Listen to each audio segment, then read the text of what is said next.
All right, it's 2:02 p.m. on September 26th. This is a regular meeting of the Washoe County School District Board of Trustees.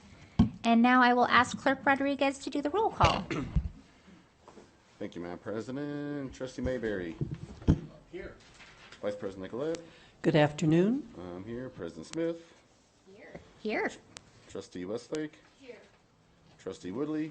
Here. Trustee Church. Here. And our student representative's not here as of yet. Madam President, we got a quorum. Thank you. Our student trustee will not be here today because she has a tennis match right now. So good luck. Good luck. All right, so we'll go ahead and we'll move on to item 1.03. So we have an important new member of our team with us, and I'd like to tell you a little bit more about her before I share her name. She joins us from the Salem, Oregon area, where she worked at the Salem Kaiser School District. She is our new board services, our executive assistant to the Board of Trustees. Wow, that's going to be a very long business card. And we're very, very glad to have her here. She is recently engaged. She is the proud mom of 2 children, one of whom is an adult, one of whom is a freshman at Reed High School. And we are so glad to have her as a member of our team. Miss Nia Williams. I want to make sure to say your name right. Nia Williams, will you please lead us in the pledge?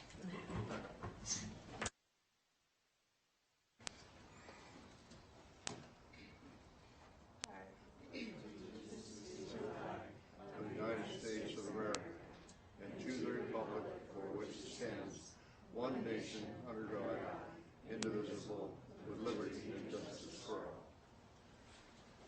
Thank you so much, Nia. And now we'll move on to item 1.04, our land acknowledgement.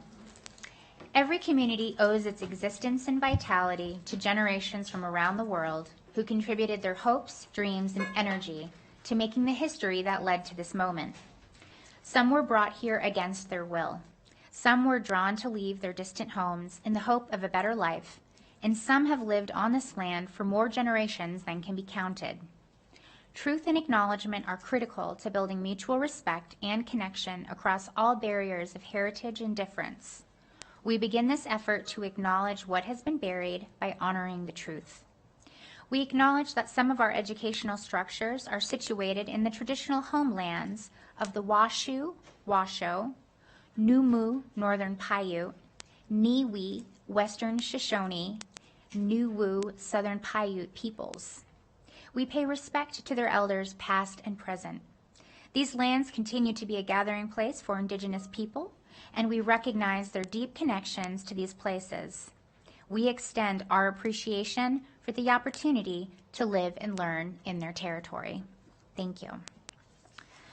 All right, that closes section 1, and we will now move on to section 2, our consent agenda items. So today for our consent agenda, we have items 2.02 through to 2.11. I have not received any advance notice of pulling any items, so I will ask my colleagues if anyone would like to pull any of these items at this time. All right, seeing no lights. Does anyone have any discussion on those items before we go to public comment? All right, seeing no comment from the dais. JJ, do we have any public comment for items 2.02 to 2.11? John Eppolito for items 2.05, 2.08, and 2.11. Thank you so much. Welcome, Mr. Eppolito. Thank you for being here. Thank you for having me. My name is John Eppolito. I had 4 kids who've gone through the schools. I'm a former K-12 teacher. 2.05, what I see is that you guys, according to the document, the meeting materials, you're trying to make up for student loss with more computers. I think that's backward. I think it's cheap because you're getting money from somewhere. From looking at the document that's online, it says you're going to be paying $100,000 or more. Down here it says $500,000. Over here it says $4 million. I think that's a lot of that's already been approved.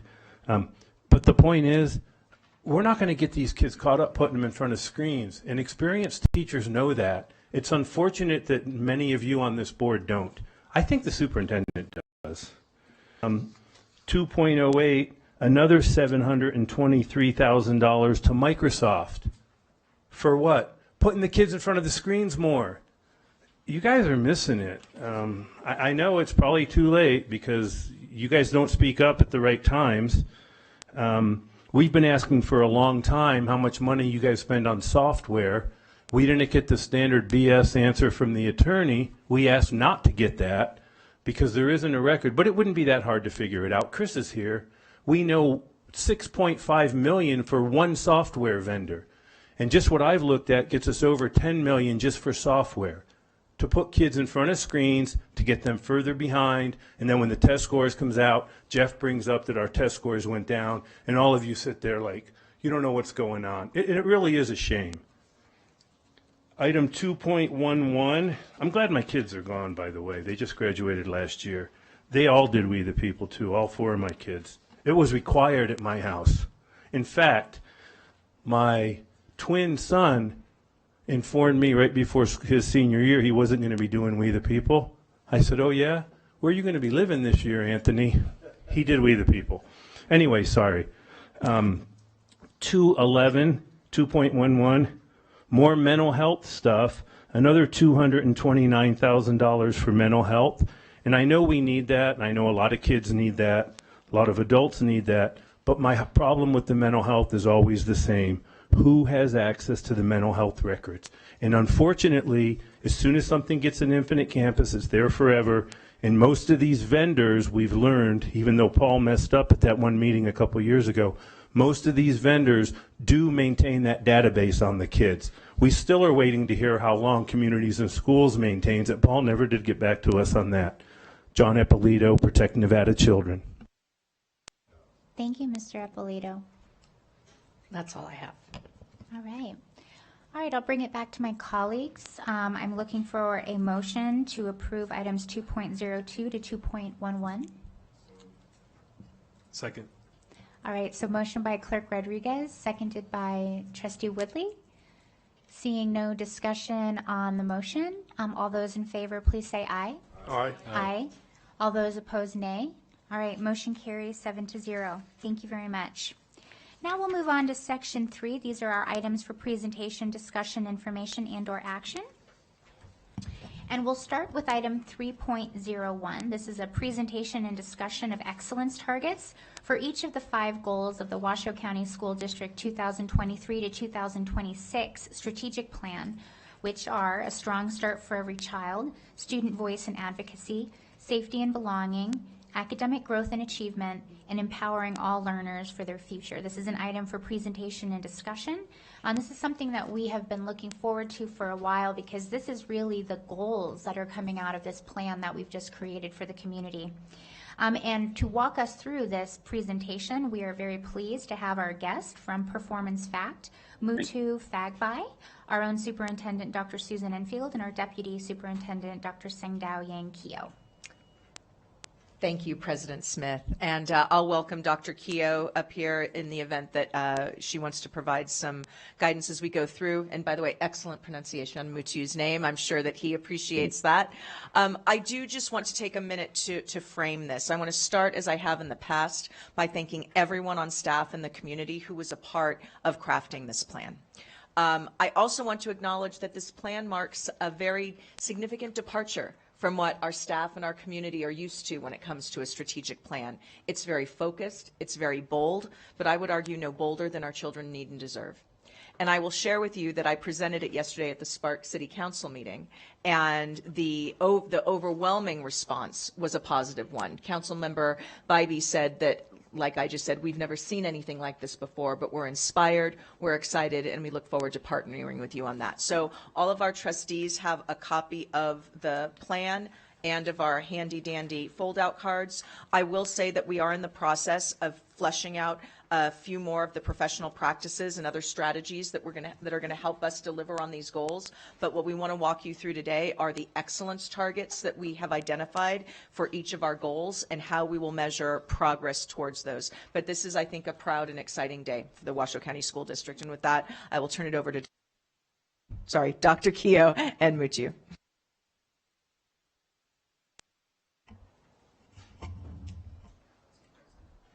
Sang, you going first? No, go ahead. Okay, all right. Good afternoon, President Smith and trustees and Dr. Enfield. I want to start by extending my appreciation for having us facilitate the planning process. We last met on June 13th, I believe, and we shared with you then what I will call the skeletal outline, basically the bone structure of the strategic plan. We talked specifically about the goals and then the four pillars. Today, we're going to put some more meat on the bones, a little bit more meat on the skeletal structure that you saw 3.5 months ago. And that's not even the end of the process. After the excellence target conversation, there's one more step, and that is the detailed step-by-step implementation plan. So skeletal structure 3.5 months ago. Today, we dive deeper into the outcomes for students. And then subsequent to today's meeting, we'll talk about the implementation plan. And I'll give you a preview of how that might unfold. So I'm going to share my screen. Let's see. Okay. Do you see the PowerPoint on the screen, please? Yes? Yes, we do. Okay, great. Thanks. Just 3 or 4 slides to set the stage. This is the overarching graphic organizer for the work, as you may recall. We begin everything we do with students. So the circle number 1, it's about outcomes for students. Circle number 2, it's about what we have to do well instructionally to get the outcomes for students. And circle number 3 is the support structure we have to have in place. We call it the empowering infrastructure that will ensure that circle number 2 thrives so that all students can get home on time and be well adjusted, be well educated, and so on. So the order of these 3 circles, as we stressed 3 months ago, is really very key. And last time, moving to the right side of the diagram, we shared the promise that hasn't changed. We barely touched on the portrait of a learner. We'll spend a few seconds on that today. But the real work, the real conversation today is around the excellence targets, which I'll walk through. The 4 pillars, really more 4+1, really haven't changed, with safety and connection as the undergirding structure for the pillars of the strategic plan. And Dr. Enfield talked about the professional practices for effective instruction. That work is almost done. We won't share that today. It's a little bit more detailed than we need. But we'll share with you some ideas around how to improve instruction in the core subjects. So with that done, may I ask you to please take out your 4-page pamphlet, the overview of the strategic plan, please. And so that looks like this. Did the screen change to the Sandy, did it change to the strategic plan 4-pager? No, Or we do I still need see you. Okay, I need a new share. Okay, thanks. Thank you. Okay. All right. So keeping in mind the slide I just went through with the 3 circles, page 1 of the plan, it's about circle number 1. Page 4, if we go to the back of the document, it's also about outcomes for students. So everything, again, starts with the students. Our promise to students, the portrait of a learner from our school system, it's on the back page. And then on page 2, we have the goals, excellence targets, and measures. And then on page 3, we have the first step in defining what we, the adults, must do well to get the outcomes for students. So kids first on pages 1, 2, and 4. And then on page 3 would be the framing of the work we have to do well to make sure all students are successful. Focus today is on the excellence targets. And for goal 1, which is our strong start for every child, the excellence target that's been proposed is to have at least 75% of our students proficient in English language arts and math by the end of grade 3. It's not 20 because it's a 3-year plan. And even at 15 out of 20, it's a very daunting task. It's a very bold goal. And let me illustrate that by sharing with you some data. Did the screen change to the heat map? Yes. Yes? Thank you. Okay. So this is a comparison of how students in 3rd grade are performing across the state. All right. And we've expressed this in terms of out of every 20 students. If you look historically at how 15 counties have performed, only one of them, Lincoln, comes even close to having 12 out of every 20 students. Washoe, we've been at between 8 and 9 for the past few years. And compared to most of the other districts in the state, the Washoe WCSD is actually ahead of the curve in that sense. So what we're asking for with that excellence target is to go from 9 out of every 20 students to 15 out of every 20 students in 3 years. That is very bold, very aggressive, very aspirational. But as Dr. Enfield said, we feel that if we really rally around it and focus on improving our adult practices, we can pull it off. So it's important to just put in context that it won't be 20 out of every 20 students. Getting to 15 out of 20 will put this district in a very different place than most districts across the country. And let me show you what I mean by that. So we have a comparison set here, again, looking at 3rd grade English language arts. We've shown data for 2 districts in California that are somewhat similar to Washoe, Oakland Unified School District, which is my home district, and Washington Unified School District near Sacramento. We've also shown you the data for 2 districts in Oregon, Centennial and Hillsborough. And then we're showing data for some very high ICS districts, not sure is in Washington State. Princeton, it's where Princeton University is, in Princeton, New Jersey, and then Fairfax, Virginia. And as you can see, most of our comparison districts are not even performing quite at the level that Washoe is yet. And then the ones that are very, high wealth districts, even hitting 15 for them is still not an easy target. So the target for ELA and for math, I'm going back to your 4-page document, was the same, going from 9 out of every 20 students to 15 out of every 20 students. Goal number 2 and goal number 3 are you can think of this as a social emotional development goal. Goal number 2 talks about student voice and advocacy. And on that one, it's 100% of students we're proposing will have opportunities to explore interests beyond just the core academics. For example, participation in clubs, activities, athletics, and internships. Goal number 3 is playing in the same area. It's about safety and belonging. And the excellence target is that 100% of our students will say that they're known by name, by strength and need in their school. So an early learning goal, 2 social emotional development goal. And for goal 4, which is the academic goal, the excellence target there again is 15 out of every 20. Because as a district, we've rarely gone beyond 9 or 10 out of every 20 students. So even if we say it's 10, going from 10 to 15 is a 50% change. Again, keep in mind it's for 3 years. The goals are aspirational.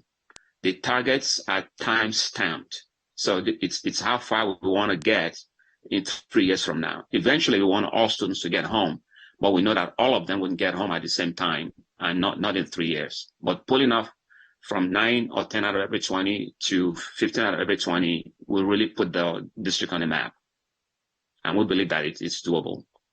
The final goal, it's the transition goal. How do we empower all the learners for the future? And there are 2 excellence targets. The first one is to have at least 95% of our students 19 out of every 20 participate in either dual credit, take AP courses, IB courses, CTE pathways, including JROTC. So it's giving our students multiple pathways for their future. And then the second one is to make sure that before they leave us, they have a written plan regarding their post-graduation aspirations. In the next column, some of the specific metrics we will keep in mind. I won't go through each one of them, but you can see that there'll be multiple measures of our progress towards the excellence targets. And I'm going to close by just talking briefly about the last column, with not in a lot of detail. Again, page 2 will be what we want for students.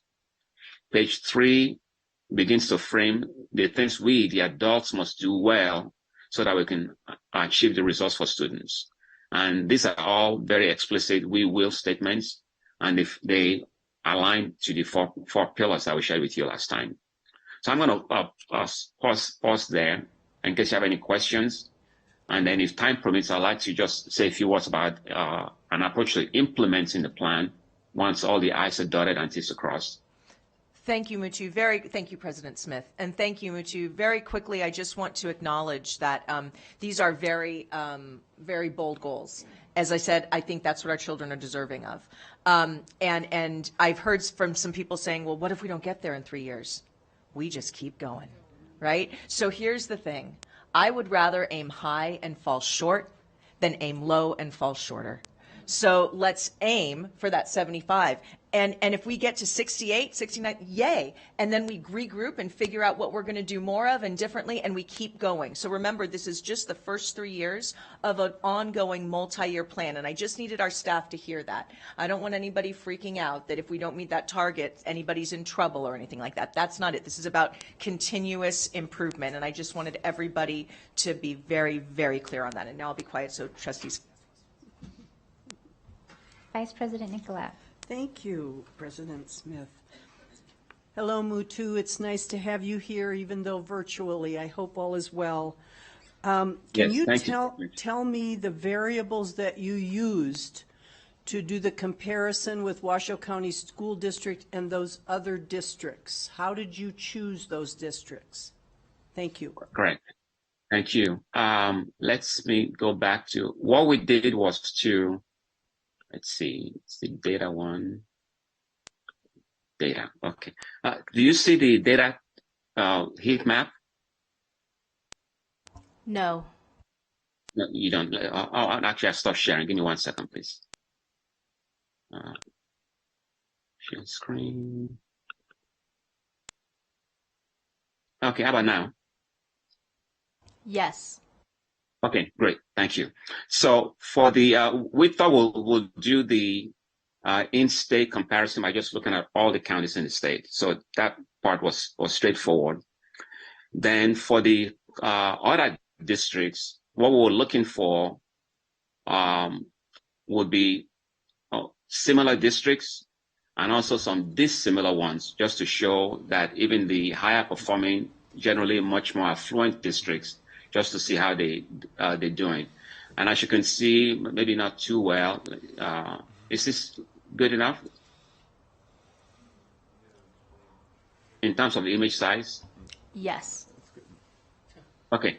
So what we did was we looked at the racial ethnic distribution for each one of those districts, the proportion of English learners, the economically disadvantaged proportion, and in special ed. And so those were the factors we considered in selecting the 6 or 7 non-Nevada districts that are part of the comparison.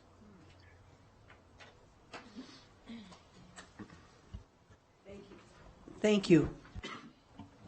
And I appreciate that. It's something I might be interested in the future, not for right now, but in the future, as I'm immediately curious how much they fund each student in those school districts. I see, because we're peas in a pod sometimes, Trustee Westlake. That's what I was. I love these goals. And I have a question. I love these goals because we are unapologetic about what we believe our children deserve from an excellent public education. We acknowledge where we are now. We acknowledge what we've lived through with the pandemic, but we will not hesitate to point our bat out for a baseball reference and call our home run shot, because that's what our kids deserve. I am wondering, though, and I'm not sure who the right person is for this question, how do we ensure that our staff stays aspirationally engaged in these goals and it does not turn into, like, how do you eat this elephant, or how does it not become disheartening? So how do we keep them aspirationally engaged in reaching this? Now, for the record, I would love after 3 years to see this, but we also recognize the work involved. We can't do that if our staff doesn't feel like they have a path towards making that happen. So I just want to be really clear. So I do have that question, and I want to make sure that we stay focused on how we're supporting our educators and maintaining an eye on caseloads, class ratios, all of those things, so that we're providing the right tools to our professionals so that we can hit that shot when the ball comes at us. Thank you, President Smith, for that excellent question. So I'll say a number of things. First of all, we continuously progress monitor and we celebrate success along the way. So I think it's really important that we come to you both with the challenges and the successes that we have, and we're very public in those successes so that our team across the district knows that the work they're doing is making a difference. And so we'll monitor that. As I said, we will do a mid-year and end-of-year formal update to the trustees and the public on where we are with our plan, but that doesn't mean that along the way we're not going to follow those things. I will also say this, the professional practices that Mutu and Sang are working on will also lay out those things that at the district level, at the school level, at the classroom level, we believe are going to really move us forward. And I will say we are putting systems in place that will enable the conditions for our staff to do this. Things like the high quality materials adoptions that the trustees have invested in, our iReady investment, all of these things will contribute. But I think you're exactly right to point out that we want to keep people motivated and positive that this is something that we can and will achieve for our children. Thank you. Your question really speaks to circle number 3. It's so key. The heavy lift is in the middle with teachers. But by a wide, long mile, they have the toughest job because they're the ones who have the kids every day. That's why circle number 3 is so key. What kinds of infrastructure do we need to put in place? Not just physical infrastructure. What kind of systems and supports must we have in place? Because if we don't do that well, if we don't support the practitioners on the line, we can't pull it off. So ultimately, circle number 2 makes it all happen. But for circle 2 to be strong, we need that empowering infrastructure, very similar to some of the things that Susan just highlighted. Thank you, Madam President. President Smith, I kind of want to piggyback off your question, and I'm not sure this is for. I appreciate keeping the staff involved and motivated, but can someone kind of explain a little bit, like when this was being designed, how was staff's involvement? Were they weighed in? Principals, things of that nature? Like, how was this kind of designed with staff? Trustee Rodriguez, this is Dr. Keogh. This was a very collaborative process. So over the course of several months, we had teachers, school leaders, district staff at different levels, parents, students, as well as community members weigh in on where the vision is headed, as well as how we're going to get there, the excellence target. So this has been a really collaborative process. In addition, once we had that information, we came back to the district and we talked about looking specifically for the excellence targets. I want to say something specific to that too, because earlier, Trustee Nicolette, one of the things that we did look at are the most recent data that's been released from the state. And I want to be really clear about this. There is no district that has hit any of these excellence targets. So these are incredibly ambitious excellence targets. We believe that we have the right people here. We have the experts here within Washoe County School District to help lead this work moving forward. That's why we're really excited about the excellence targets. That's why we're excited about our team creating cohesive strategies across different offices, working in service to schools. That's how we're going to get there. And so big picture, it's been a collaborative effort. I know that in the past, MUTU and Performance Fact have shared how collaborative this process has been, and that's really how we're going to make this happen. We're going to do this together by everybody working together. Thank you, and I'm glad that's on the record. Everyone's involved and on the same page, so appreciate that. Thank you. Thank you, Madam President. It's more of a clarifying question for me. I think Dr. Keogh or the superintendent could answer this. With respect to goal number 1 and the measures, could you just help me understand those 3 items: smarter, balanced assessment, iReady assessment, map growth assessment? Could you just break those down into the grade levels that those tests are being administered at? Yes, thank you. Smarter Balanced is a requirement with the state, so that's grades 3 to 8 in both ELA and math. That's going to give us access to proficiency data as well as growth targets for students. What we've heard from the field is that sometimes that data comes to us quite late. So one of the big bets that we made is iReady. And iReady is going to give us growth data in real time so that our educators can make instructional shifts to meet the unique needs of students. That's why we're really excited about iReady. Same grade levels, 3 through 8? Right now we're doing K through 8 for iReady, Okay. and we'll have that for math as well as ELA. Can I follow on that same? There's one more, let me just wrap up with map growth. This is the NWEA map growth assessment. That's really it's a state requirement. It's for early literacy.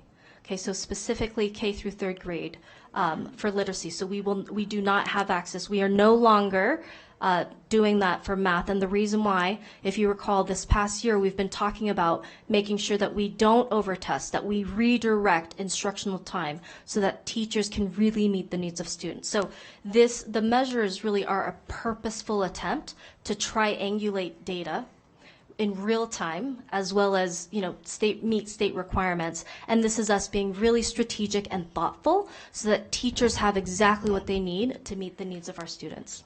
And these 3 exams, and I'm not looking for nuances here, just real high level. I mean, are they administered multiple times a year to see progress? Yes, so the SBA is annually. That's just once a year. Okay. But MAP is twice a year, and iReady is 3 times a year. Thank you. Thank you very much. Sorry to interrupt, but you were on the iReady. So for us as trustees, how can we get updated on that? How often? Is it something we can log on, or will it be presented at board meetings? Thank you. What we are planning on doing is actually creating a website that is going to be public facing so that we can continue to communicate to parents, families, and community members about the progress that we make for each of our different goals. So we anticipate that this is going to be a regular data set and data points that we communicate to folks so that folks can continue to cheer on our educators and see the progress that we're making. And then that also relates to items 3 and 4. So let's look at goal 4, not item, but goal 4. I'll admit, people like to jokingly say, as you know, and I say, well, I'm not that smart. So I will admit I don't know what access exam is. Can you tell me about that? Our team, this is a language exam specifically for our English language learners. And so it's going to help us make sure that we're tracking their progress, individual progress, and whether or not they continue to meet the designations for English language learner status. And then how about the Nevada Science exam? The Nevada Science exam is a statutory requirement, and I believe it's tested in grades 5 through 8, but I will confirm with the team. It's tested so that we can ensure that we're tracking the progress that students across the state of Nevada are making with regards to our science standards. So it is specifically a statutory requirement. Nevada statute, okay. And then the only thing I see missing from goal 4, well, 2, ACT, which I understand isn't for everybody, but we do test 100%, and then the school 5-star rating. So if it was up to me, I'd kind of like to see those on there, and this is for discussion only, not an action item, but was that intentional or just kind of an oversight? So, so these are actual ways that we can measure. The star rating doesn't help us measure. That is one moment in time, those ratings. So that wouldn't be appropriate for the measures here, Trustee Church. We could certainly consider whether ACT might be possible. I'd want to talk with staff about that, but I don't think that the star ratings themselves would be a measure towards progress of the. Got it. Okay. And then goal 3, and I do have a lot of comments, but I'll hold those to the end because these are just clarifying right now. Goal 3, the discipline data, attendance data, how often will we get that as trustees, or how will that be available? For goal 3, similar to the other goals, we are going to present some forward-facing data that is regularly updated. In addition, we anticipate that we will publicly present this to the Board of Trustees twice a year. And so there will be an opportunity for this board in particular to see that data and the progress that we make over the years. In addition to that, we will continue our quality of ed presentations, and certainly we can revisit specific data during those presentations. Okay, great. Yeah, it's certainly quarterly at least. I'd like to see this, but yeah, if it's on some kind of a public website that we can see, that's wonderful. Thank you. And then one just point of clarification: the excellence targets are really what our students are going to achieve based on the conditions that we put in place. And the reason why I'm stating that is because the state does have star school ratings, but that's specific to the school. And there are many different indicators that go into the star rating system. I'm flagging that because we're going to be looking at a lot of those different indicators, and as Dr. Enfeld has said, those are moments in time. What we're really interested in is how much progress students make over a year and how we can really provide those supports. Just to follow on with what Trustee Church says, I mean, I really appreciate what you called out for goal 3, because that was also one of the things I had noticed was the disaggregated attendance data. We know, I will speak for myself, I feel like our attendance rates and our chronic absenteeism is something that we're working on in partnership with our communities and our families. And I would like to think that there could potentially be some causation there. So as we continue to strengthen our relationships with our families and guardians, and we get our children to school, I'm very confident that that'll actually show some results as well. So I appreciate that that's going to be one of the things that we can watch, because when I do my school visits, I ask about that. How is your absenteeism? And how are we working with those families to really strengthen their understanding that we can only serve their children when they're in school. So thank you for that. Just wanted to add on to Trustee Church. Any other, does Mutu? I believe, Mutu, do you have a hard stop at 2:45? Yes. So I just want to be sure if he has, because Sang and I can answer further questions, but I know Mutu wanted to talk a little bit about how we're going to monitor implementation of this plan, which he's helping us with. So Mutu, we'll let you wrap it up, and then Sang and I can additional questions. Thank you. Appreciate that. And some of these ideas actually came up already in the questions by the trustees. Let's see. Do you see my screen? Yes. Okay, so I have just 3 slides to go through. The one emphasize that what we've done so far is to plan the work, but then you have to work the plan. And that's usually where a lot of districts fall down. Beautiful plan, a lot of fanfare when it was put together, but not much follow through. Another way of thinking about the strategic plan is that it's a statement about dreams for our students and for their families and for our community. But dreams don't work unless you actually work to make them happen. And a way we support districts in doing that is something we call a roadmap for discipline implementation. It's a very simple idea. It basically says, chunk the work into very clear bite-sized pieces, and then use your calendar, which is your time, to drive the work. So what we've done So what we're talking about today is the very first block, the strategic plan, where it's about moving forward as one. The heavy lifting starts at the start of each school year. We call that charge the course, having very explicit school improvement plans tied to the strategic plan, having very clear priorities at the district level, and then having a calendar for doing many of the things, the updates that you've called for. So that's start of the school year. And each school can customize the details to meet their needs. Every week, it's about monitoring and adjusting, primarily around instruction. Every month, we call our Learn and Collaborate. That's about capacity building. Then every 6 to 12 weeks, it would be nice to have a data summit. A couple of trustees talked about perhaps every quarter or maybe trimester, where we present to the board and to the entire community the progress on the plan that's been laid out.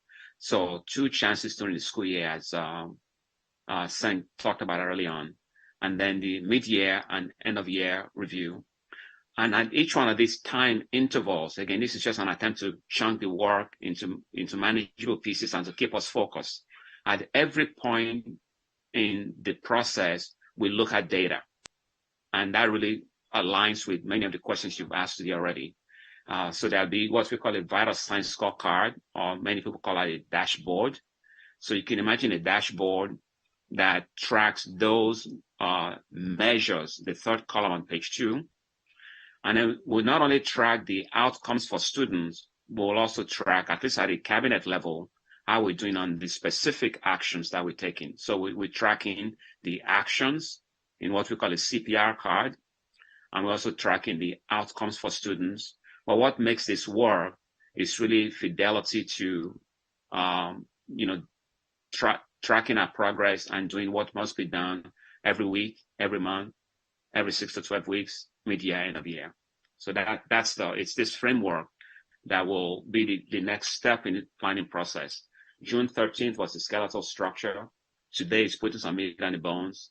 And then subsequent to today's meeting, it's about very explicit implementation plan.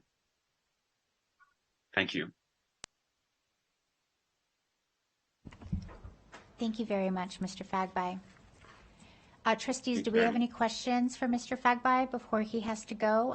But again, the conversation is not over because we still have Dr. Enfield and Dr. Keogh.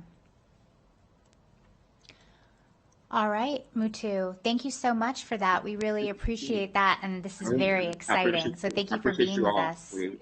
Thank you. Thank you very much. Bye-bye. All right, so Trustee Church, do you want to lead us off with some of the additional? How did you know that? Sure, thank you very much.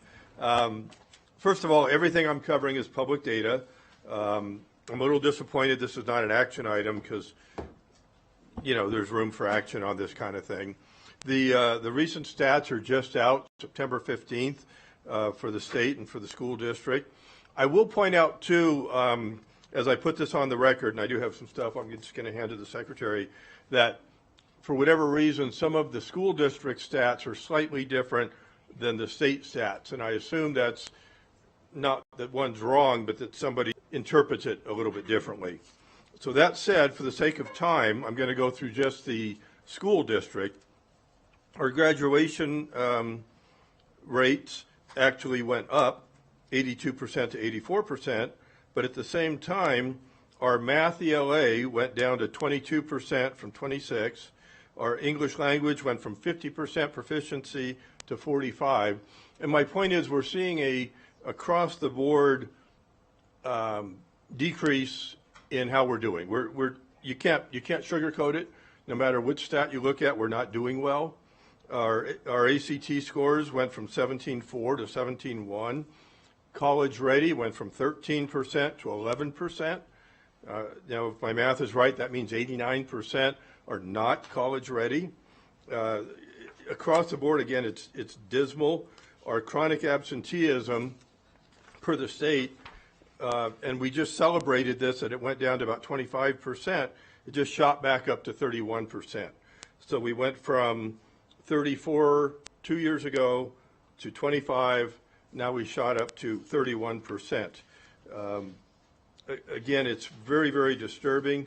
I realize that the superintendent's only been here a year, So, and this particularly goes back to 2018, our 5-star rating that we talked about. We went from, let me get this right, we went from 9 1-star, bottom rung, to 34 1-star schools in Washoe County. That is extremely troubling. The number of 5-star schools went from 18 to 6. So our top tier went down by a third. Again, I can go on and on. It's on the record, and I'll get it to my trustees if I haven't done it already. But it's extremely, extremely troubling, the direction that we're going. All that said, this is an incredibly ambitious plan, so I hope it works. I hope we deal with it. It's wonderful, but I am just extremely discouraged by all these stats. And again, it's nationwide, it's statewide, but let's take responsibility for what we do here. And I've discussed this with the superintendent. I'm not backdooring anybody. I'm not using confidential data. I'm just very passionate about my feelings on this. But I will share that my opinion, until we deal with the discipline, the drugs on campus, parental involvement, chronic absenteeism, and everything that goes with it, until we deal with that, then, to use the phrase, we're simply rearranging deck chairs on the Titanic. This is paramount. Again, what I've heard today is wonderful. We've set some incredibly ambitious goals, so that's all wonderful, but I wanted to bring those stats on the record because I don't think that they've all been put out as well as they should, and thank you very much for allowing me to pontificate. Thank you, President Smith. Thank you, Trustee Church. First of all, in the spirit of balanced governance, which our trustees do very well, the reason this isn't for action is because the board took action on the what. The what are the goals? The how is for staff to do. So that's why this isn't an action item. I just think that's important to remind the trustees and the public. And you are absolutely right.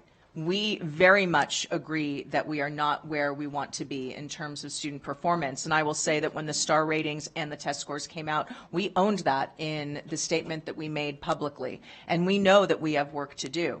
And I will say this, since I've arrived, I've said, you know, we have really good, hardworking people. What we don't have are equally good, hardworking systems. So we need to put systems in place to allow us to do the work that will lead, and it will lead to improved outcomes for our students. I will also say that, and I'm just going to be in my experience, you are right, we dipped last year. I anticipate perhaps we might see some uptick this year. Next year is when we will really start seeing a steady and significant and sustainable level of improvement. As I have said before, this is a 5 to 7 year endeavor. You are not going to see results in 1 year or 2 year. We will see some gains and we'll celebrate those, but we need to keep saying that. If you want something that isn't just a flash in the pan or a quick moment in time, if you want truly real, meaningful outcomes for students, that takes time. And we are a large system that has been underfunded for a very long time. Our staff has been underfunded for a very long time. We are making up for a lot of lost ground, and we're committed to doing it. I won't make excuses. I will own the fact that we have need to improve, but we also know how we got here, and I think we need to remind ourselves of that too. One quick comment. Most of those stats, for anybody that wants to look them up, public or trustees, State of Nevada, Department of Education, it's called the report card, and that's where you'll find that. And believe me, I went over it with a fine-tooth comb, and I don't want to embarrass, well, maybe I will, some of the other counties, but being from more or less Mineral County, they've got a lot more road to make up. We make them look good, with all due respect to my Serpent friends in Mineral and Hawthorne, where my wife was born and raised, but we're not alone in this. All right, I don't see any other lights on. So I'll say thank you so much for this presentation and for this information. And I'm personally very excited to see where we go from here, because our kids give us a reason every single day to get up and to do all this work. and they make it absolutely worth it. So I can't wait for us to start getting these updates and seeing this work as it goes. So thank you so much. All right, so that closes item 3.01 and brings us to item 3.02. And this is an item for possible action. This is the presentation and possible action to approve the uses of the preliminary budget in the total estimated amount of $10 million for implementation and support of the Washoe County School District Strategic Plan. As I mentioned before, this is an item for possible action. In front of us, we still have Dr. Keogh. We also have Dr. Enfield. And then he has miraculously appeared while my eyes have been down, our Chief Financial Officer, Mark Mathers. And now we're going to talk about how are we going to make these things happen, you know, with this funding that we have from the state. And so very excited to have this portion of the conversation, so welcome. Do you want to go on the first slide? The promise? Again, our Washoe County School District promise is that we are going to know every student by name, strength, and need so they graduate prepared for the future they choose. And we will deliver on this promise in partnership with our families and community. This presentation is a representation of our commitment. It continues this really critical, important conversation that we just had about the strategic plan. And I'm going to pass it off now to Mr. Mark Mathers. Thank you, Dr. Keogh. So this really is an immediate follow-up to the last item. As you'll recall, we set aside $10 million during the preparation of our final amended budget in June. We had several conversations in June about that. Set aside $10 million for implementation of the strategic plan you just heard about. And really, you heard our strategic plan consultant talk about infrastructure. You heard our superintendent talk about systems. That's really what this presentation covers, the infrastructure and systems that we need in the district to execute upon the strategic plan. So, you know, immediately after those June budget conversations, Dr. Keogh has met with the chiefs to identify the uses and strategies to execute on the strategic plan. So this has been ongoing conversations and discussions concurrent with development of the strategic plan you just heard about. This is a little bit more fast-forwarded, turbocharged than our multi-month budget process that we usually use, and really that is born out of the need to get going on executing on these strategies and plans. We want to get as much out in front of you before the second semester of this school year, because we know, you know, there's a heavy accountability thrust of the state and internally here too. So we are bringing to you these items. I'm going to turn it over to Dr. Keogh to highlight each of these initiatives and programs. But again, the idea here was that we would move as fast as we possibly can.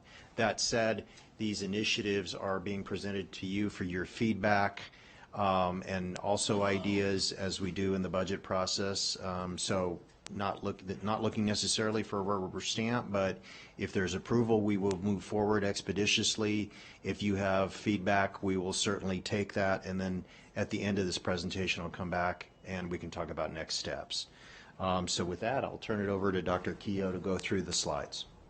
Thank you. And team, before we start with goal one, I just want to flag a few things. The process for this really included not just collaboration amongst the team, but we actually informally also went through a needs analysis. Okay, so we really looked at our data to say, what do we need to prioritize in terms of implementation? And that's really what you're going to see when we highlight the initiatives for goals 1 to 5.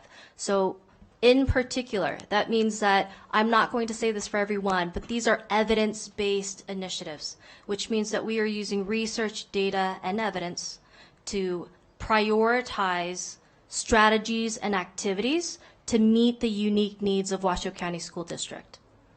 Sang, President Smith, Yes. may I?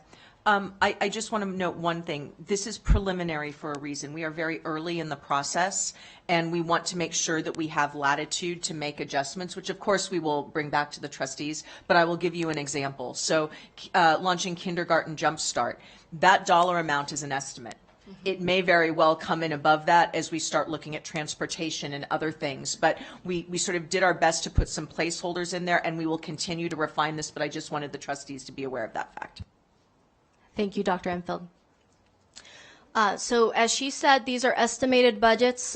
We really did go and crunch the numbers to make sure that these are strong preliminary numbers. But again, as we continue to assess our needs and of course identify which appropriate partners to move forward with, that's going to be the moment where we can then bring forward these recommendations to you. So with Goal 1, Strong Start for Every Child, we are really excited. We are going to launch a Jumpstart Kindergarten across the district, which essentially means that we're going to bring in teachers and students and parents a week early so that students can learn the routines and the processes that really will set them up for success.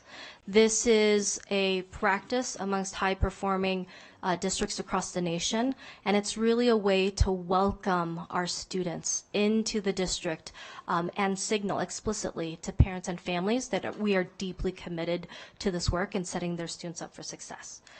So that's going to be essentially compensation for our kindergarten teachers because we've got to bring them in. It can be training and supplies for that program. The second prioritized initiative is creating an aligned P3 strategy, really so that we can ensure that there's high quality instructional materials in every class and making sure that we're providing professional learning opportunities to our educators so that they are prepared. They are prepared for all the early learning needs. Now, to be clear about this, we have to elevate the role of high quality early learning. What this can look like too, and we've put this into our strategic plan, but it means that we are going to create a coalition, a network with early learning providers to do many different things. We're going to leverage our resources. So what that can look like is us coming together and sharing professional learning opportunities with these partners. We can also talk about what high quality early learning standards look like and what high quality instructional materials can be across our community. Dr. President Smith, if I may, Dr. Keough, for those who aren't in the know, I saw Trustee Mayberry lean over. P3 is shorthand for pre-K through grade 3. However, in our work, P3 is the standard term that we use. There's actually a P3 Institute that Christy Cowers runs out of Colorado that many of our staff have received certification in, and it is P3 certification. Our very own Vice President Nicolette counts herself among those. And so P3 for us really represents not just pre-K, but child care providers and others. And we're in the process right now of working with the Children's Cabinet and other partners to truly get a sense of what the lay of the land is so we can establish what currently exists, what the need is, and what that delta is to drive our strategy. I will jump in really quick as a personal favor and just suggest that wherever we have P3, that we have a footnote that just explains what that is. You bet. Thank you.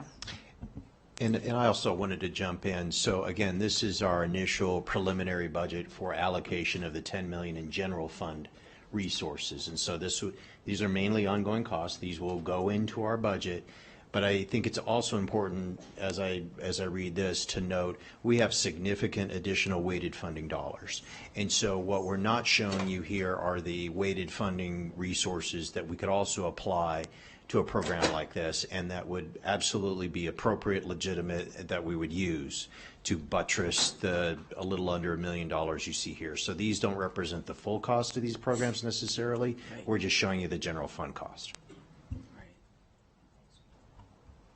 Thank you, team. Dr. Keough, yes. Vice President Nicolette. I'm sorry. I just wanted to make a little undernote here, and that is that we recognize in the P3 framework that children are all over the Washoe County. And so we embrace the idea that we want children and families and child care providers to partner with us so that they're ready for the rigors, and I'll use that term as a reality, of kindergarten, because we've upped the game there. And so it benefits children, it benefits families, community, and it benefits our teachers. Thank you, team. Specifically for the $970,000 right now, that would consist of a coordinator position, instructional materials and direct services to students, professional learning and training, and partnership. So expansion of the work that we're doing so that there is a shared understanding of what high quality early learning looks like within Washoe County School District. So that's 1,410,000 that we are estimating for goal 1. For goal 2, that's student voice and advocacy. We are very excited about this. We are looking to create and strengthen student advisory councils in every school.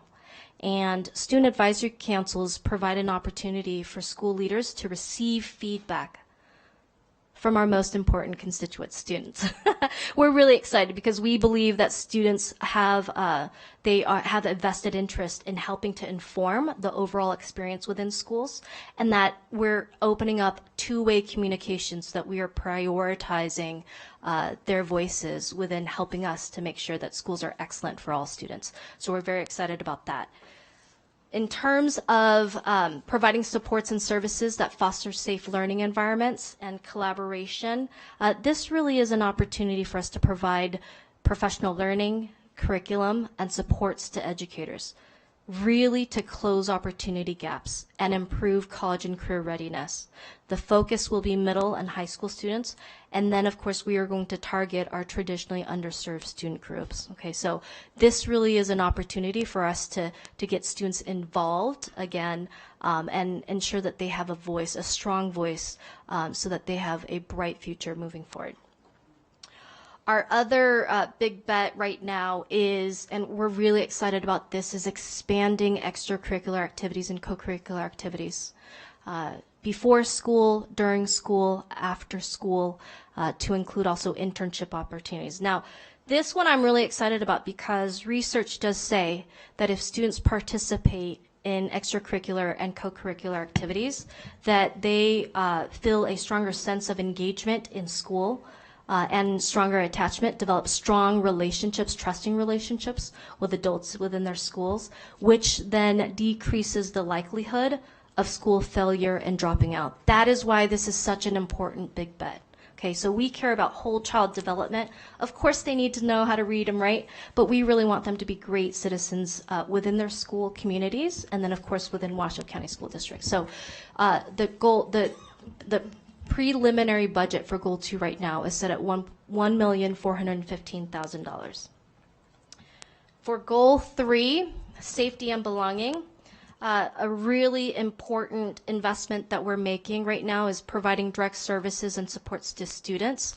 And this is essentially what it means. It means that a strategic plan is not just words on a paper that is going to collect us. We actually need to operationalize this.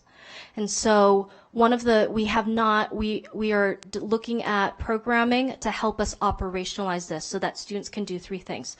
They're going to go through a strengths assessment and help identify their strengths. They're going to share with us their interests. They're also going to tell us what their aspirations are. And the reason why this is so important is it gives educators an opportunity to then provide specific guidance for students. They're going to say, it looks like you're interested in this and you aspire to do this after you graduate from Washoe County School District. Have you thought about joining these clubs and activities or taking this internship opportunity, which then can expand your learning?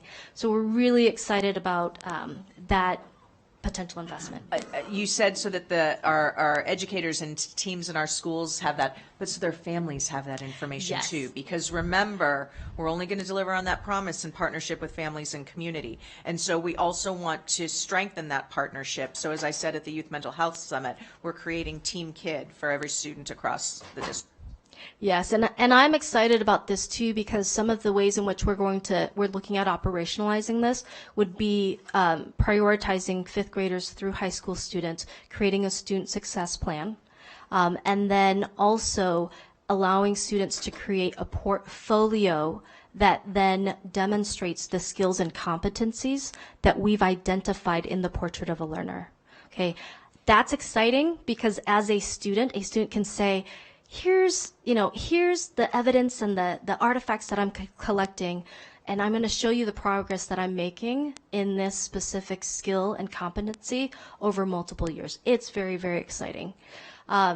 We are also, of course, mental and behavioral health supports, helping to provide coordination for students, families, and educators. That's an ongoing, continued investment that we as a school district want to make. And then expanding our parent-teacher home visit program. What I will say about that is we know that we can't move our students very far if there is not real trust in our system.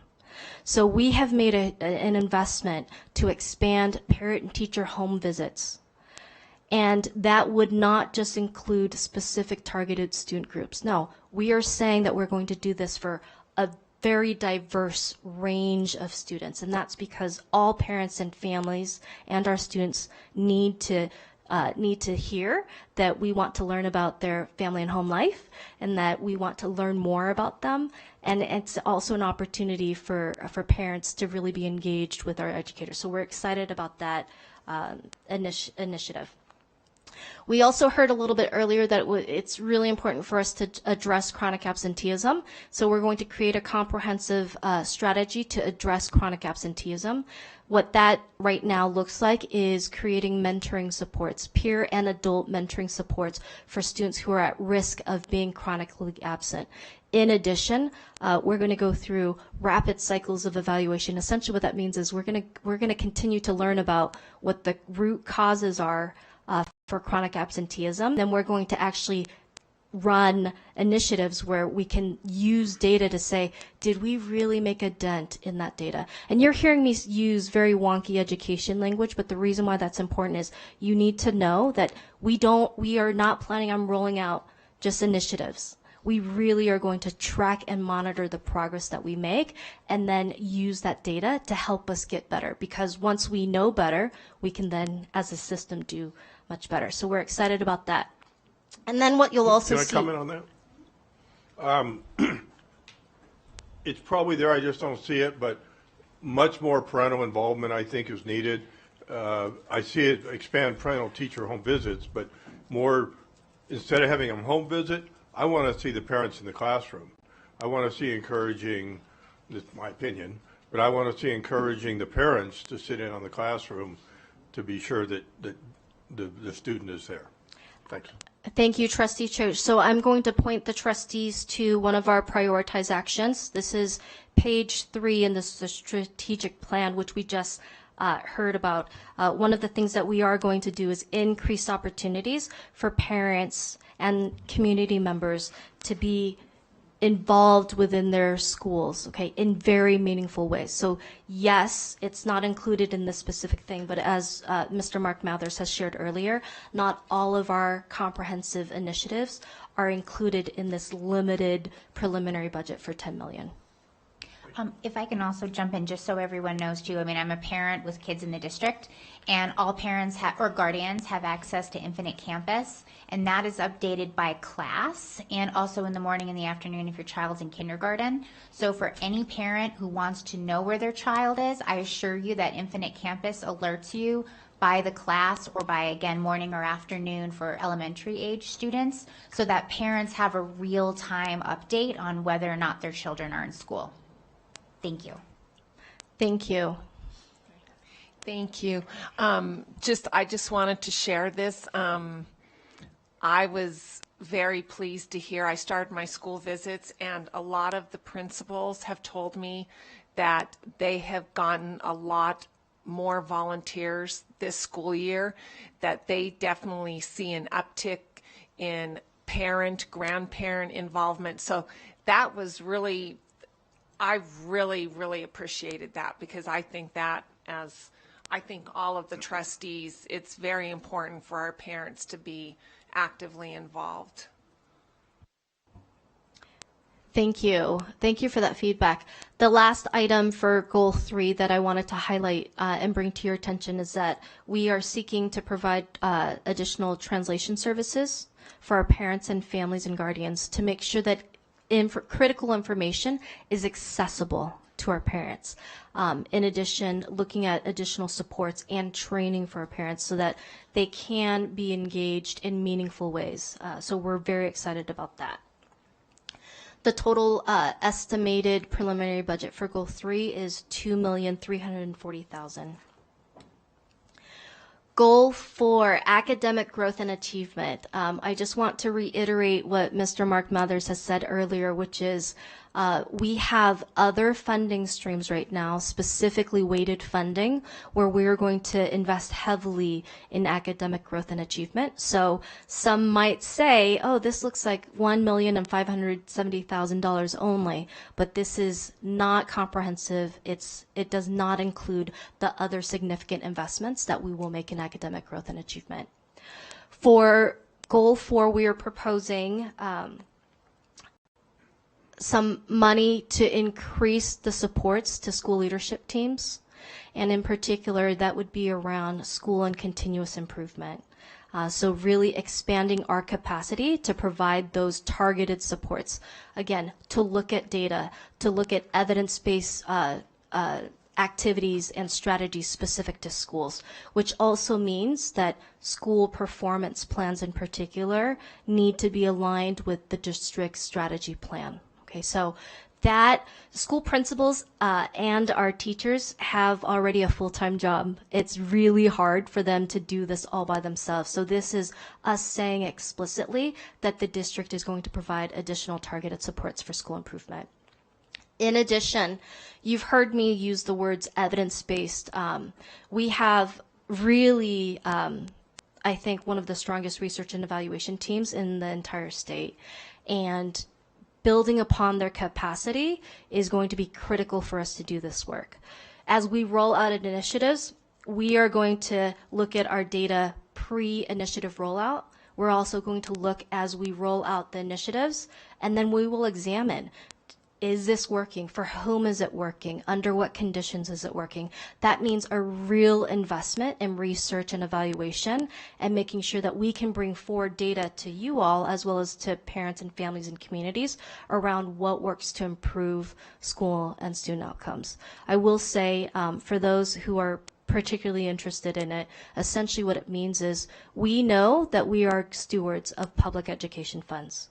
We want to be great stewards of public education funds. And this is an investment to make sure that we are really spending our money on what works to improve student and school outcomes.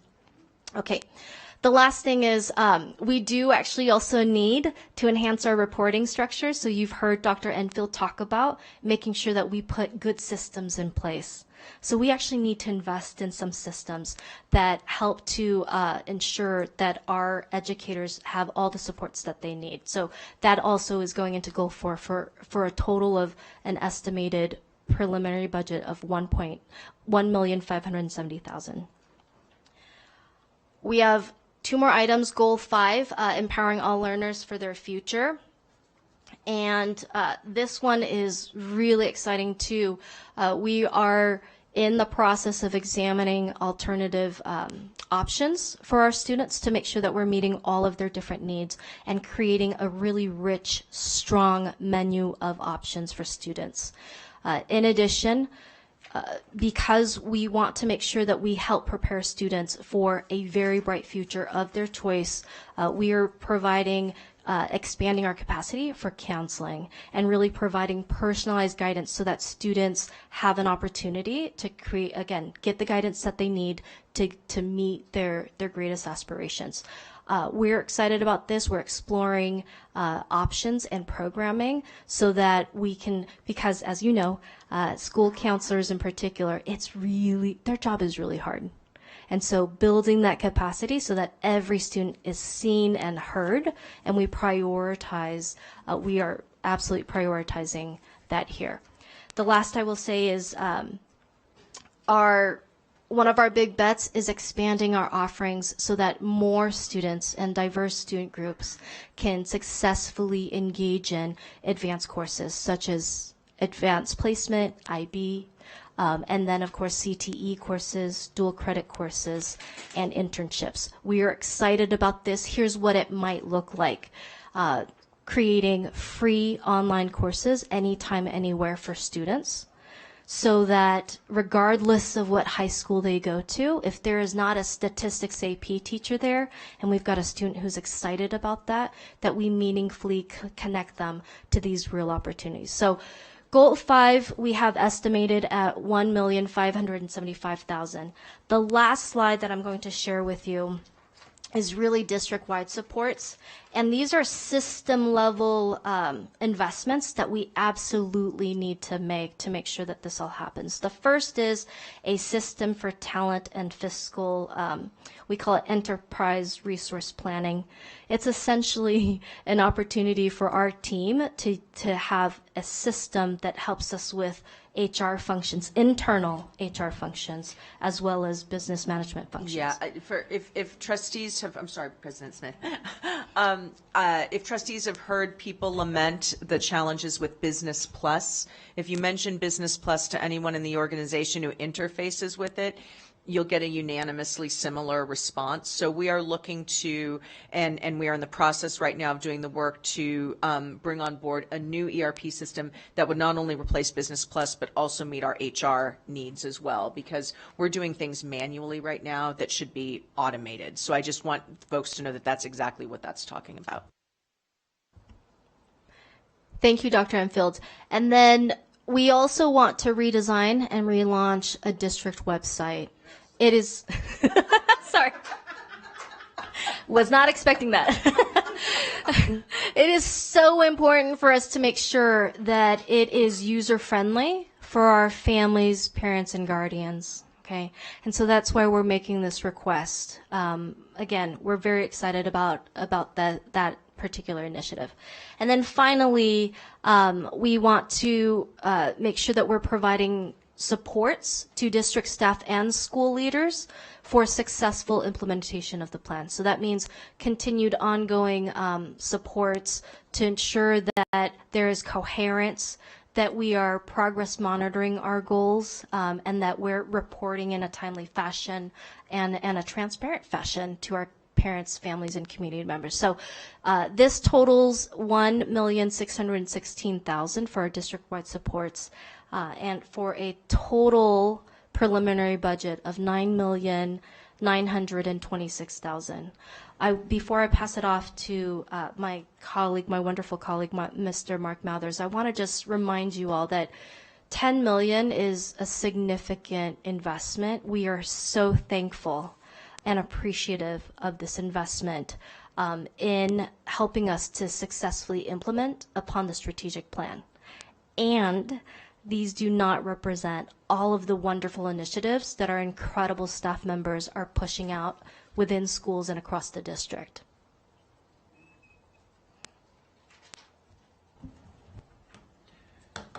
So I think this would be, before I kind of wrap it up and talk about next steps, if there's any additional feedback or questions, I think this would be the opportune time to go over that. Absolutely. Okay.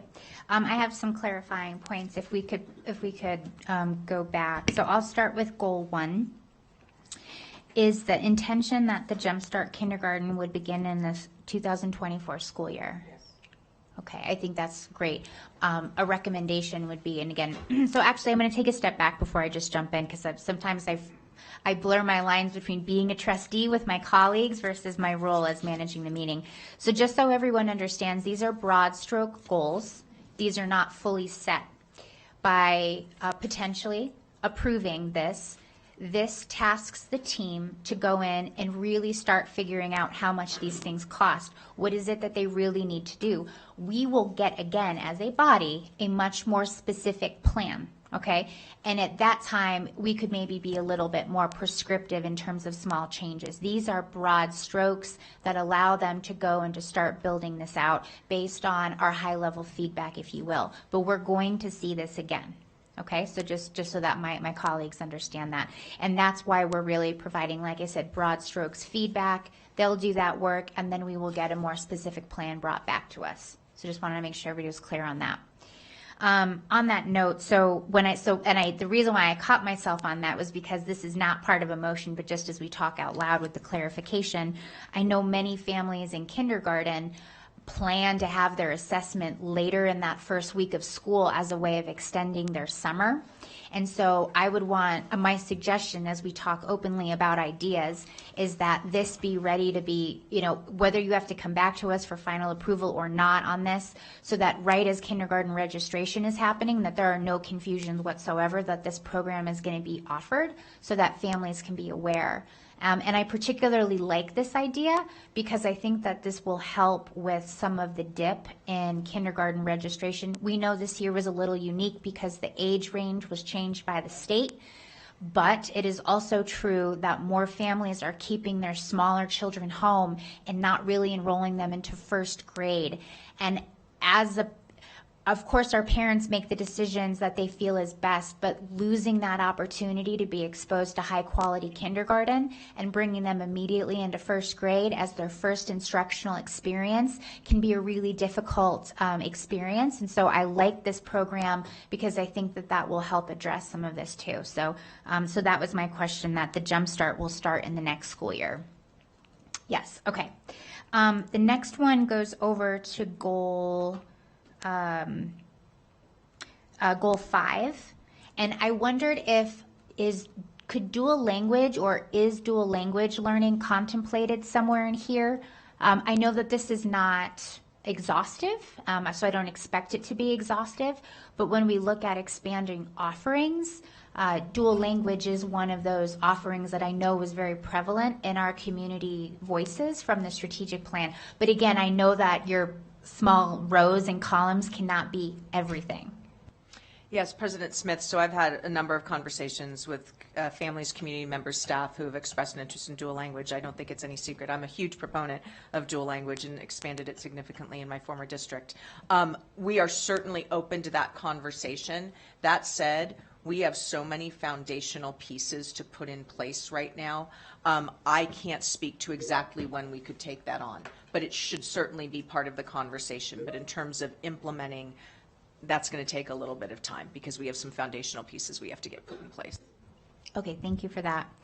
And so something I just wanted to offer as an overall point, and then I'll see if my other colleagues want to jump in. I see Trustee Mayberry with his light on. I very much like these broad strokes. I'm excited to see what we build out here. Just as a general feeling, I would ask that the weight of the priority and what we develop be focused more so on people and positions. And that does not diminish the importance of programs like we just talked about with Business Plus. Programs are important. So I am not minimizing systems or analysis, but I do want to just emphasize that we know that there's a high correlation when we have high quality educators and staff members actually doing this work. And so when we do develop our next stage plans, I hope that we can keep a weighted priority on that. Trustee Mayberry. Thank you, Madam President. I appreciate that. And I apologize for my restrained jubilation on the website. It was just sort of came out. And I'll ask about that. I don't have too many questions. And I do appreciate the President stating that this is preliminary, that I was a little, I don't know if concern's a good word or not, but I know it's very high level, very general, and I would prefer to see a little deeper dive, some more specifics, but I understand that'll come back to us. I understand this is a preliminary, it's synonymous with drafts, or so there's still some work to be done. And I had a conversation with the superintendent yesterday, in fact, regarding goal number 2, and I think you did a great job of talking about the importance of extracurricular activities, sports clubs, and with that we have coaches and club advisors that have maintained the same rate of pay. And I wanted, in fact, I asked the superintendent if I could ask the question and she would respond, how we could provide an increase of pay, more equity as we begin to really embrace this goal. Could I ask you? Could I put you on the spot? Yeah, so we're committed to looking at what we can do to support our coaches and advisors, and that's ongoing work. I don't have a timeline for you yet, Trustee Mayberry, but we'll keep you posted. But it does sound like it's something that we're moving toward, that the district is well aware of it.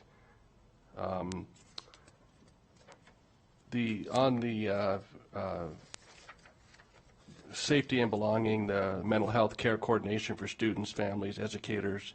Can you give us a little better description of what that looks like? Are these programs? Are these personnel?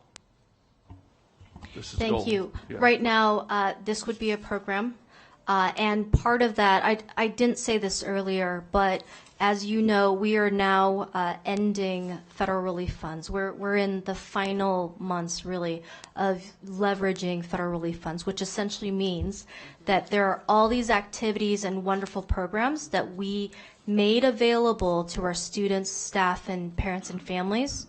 Those will end if we don't make ongoing continued investments. So this is one of those investments where this is a program that we did have funded potentially from federal relief funds, and we are proposing to continue it so that we do not disrupt services to our students and families. Okay, thank you for that.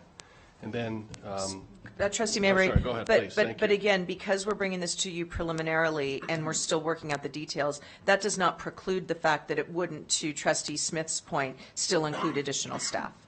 Understood. Okay, thank you. Thank you for that clarifying point. And then finally, going back to the website, yeah, I'm grateful to see that. It's such a powerful communication tool. You know, moms and dads like me use it all the time. I mean, some pages of our internet looks like it came out when the internet came out. You know, I mean, Craigslist is a good comparison of some of it. But and that's not directed toward anybody. It is what it is. It's a huge website. I mean, that's a serious undertaking. The homepage looks good, but I did $316,000. That's a lot of money for a new website. Is that? I can speak to that. Thank you. That's remember though, it's not just the district website; it's every school's website. Okay. So, and I will also say too that fortunately, because of our partnership with Final Site, we are going to get. I beg to differ. I don't think the front page is all right. So, I was being kind. I appreciate that, and I also want to be clear that our frustrations with our website are not synonymous with our communications team. So the team is not the website is not the team. As I'm looking at our chief communications officer out there, I need to say that publicly. And they would be, I think, the first to agree that we need to improve this. And Michelle has taken the lead. And soon we will have a brand new initial page on the website that will be much clearer and give you all an indication of what the full website revision will look like. So, which is going to take several months, but soon we're going to have a brand new look at the beginning, which will signal to people where we're headed. I don't want to get into nuances because this is a major undertaking, but if I can just ask this question, would each school have their own more of an independent, tailored website look, or is that yet to be decided? So I'm actually going to ask our chief communications officer, Michelle Anderson, to come up and address that. I'm so sorry, Michelle. Please don't hate me. That's not possible.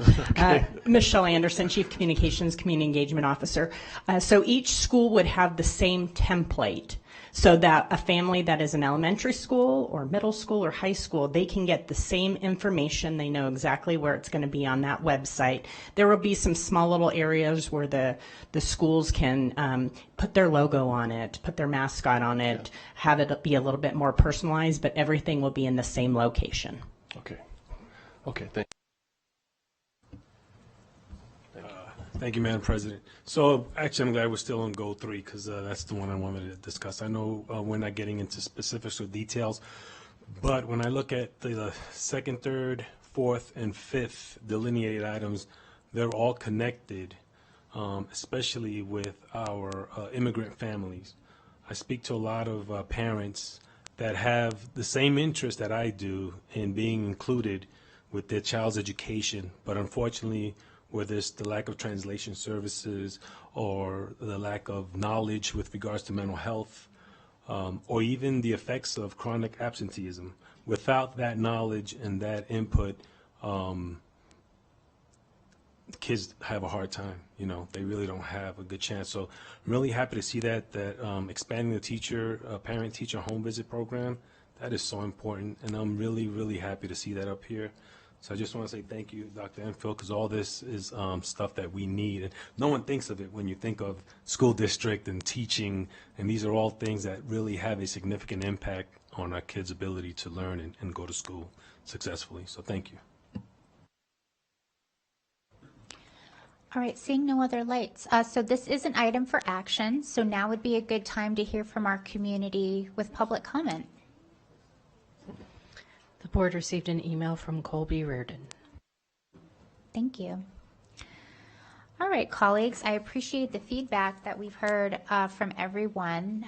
Is there anyone else that would like to share their thoughts? If not, we can move forward towards a motion, which again will bear in mind this conversation that we've had as they move into the next round, which is to really build out what it is that we're looking for. Madam President, I'm ready to make a motion. I move that the Board of Trustees provides direction on the preliminary budget for implementation and support of the Washoe County School District Strategic Plan. All right, so motion by Trustee Alex Woodley, seconded by Trustee Colleen Westlake. Is there any discussion on the motion? All right, seeing none, all those in favor, please say aye. Aye. Aye. All those opposed, nay. All right, motion carries 7-0. Thank you so much. And great work, team. Great work, team. All right, everyone, we're going to go ahead and take a brief break before we move on to our next item. So it is now 3:33, so let's go ahead and break until 3:45. Thank you so much.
All right, everyone. It's 3:49. I missed us by 4 minutes. Please forgive me. We're going to go ahead and continue our meeting here of the Washoe County School District Board of Trustees today on September 26th. And now we're going to move on to item 3.03. This is a very exciting day, and we, in this item, are contemplating the adoption of the Washoe County School District Board Resolution 23-018, a resolution recognizing September 15th through October 15th as Hispanic Heritage Month in the month of the Washoe County School District. And this is an item for action, although we will get to that later. So for now, what I'd like to share with everyone that's following along about why this is so important is that the month spanning September 15th through October 15th is recognized across the United States as National Hispanic Heritage Month. And this afternoon, before we consider and take action on this resolution, recognizing the rich diversity of the communities we served, I'm very pleased to share that we are going to hear from some of the student leaders of our district that are actually creating spaces and opportunities to celebrate their Hispanic heritage and culture in their schools. And on that note, we have some members of the Hug High School Latino Club here this afternoon, and I will be introducing them. When I say your name, please stay standing so that we can recognize all of you before you sit back down and we continue. So I would like to first start and ask to please rise Juliana Ramirez. Next, Ivana Tamayo Rodriguez. Ileana Ramirez. Lucero Ramirez Moreno. Scarlett Castillo Marquez. Amy Martinez Trujillo. Thank you so much for being here with us today. And spoiler alert, now you can please sit. In just a moment, they'll be joining us for a formal presentation. And then at the very end, after we read the resolution and take our vote, we are going to have you come up here to take a photo with us as well. Okay? All right, so thank you for that. And so now, as we get started, we have a couple other guests that are going to come up here along with our students, and that is Robert Ramirez and Katie McDowell, and these are the high school staff that are the liaisons to this club. So we'd love to have you come up here to the podium and hear about your organization.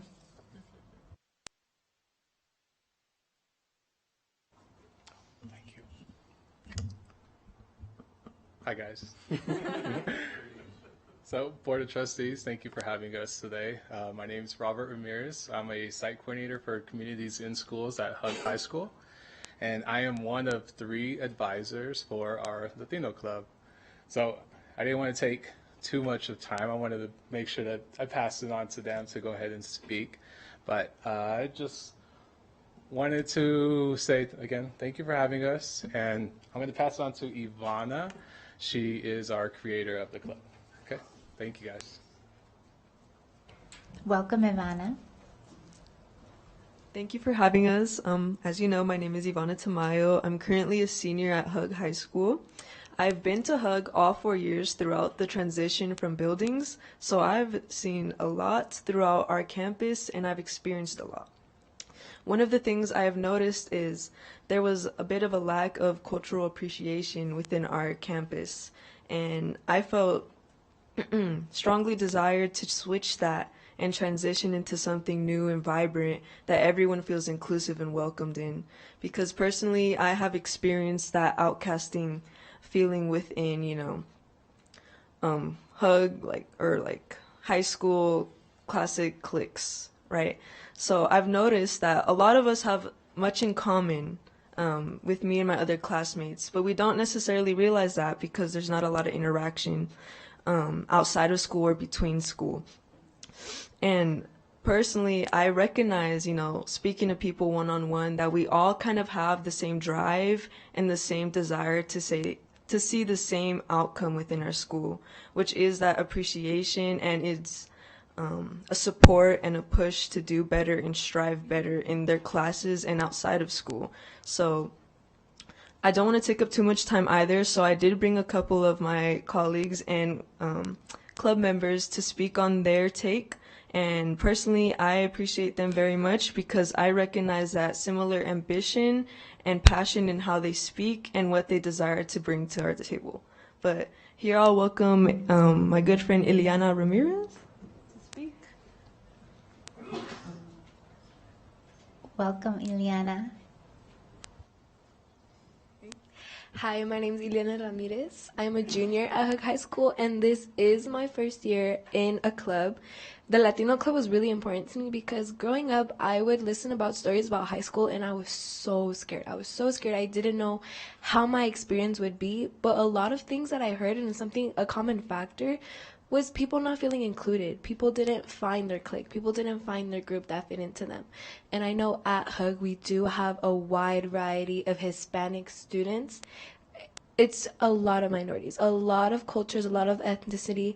And I think being a part of the Latino Club, I would love to make students feel at home. I want to be a part of the change. I want to make sure that students at my school know what they're getting into, want to be excited to get to school. So I think along with our fellow students and our colleagues también, I think we can do a lot of cool stuff, a lot of cool activities, and I'm excited to bring that to our future at Hug High School. And then I'll pass it on to Scarlett. Thank you so much. And welcome, Scarlett.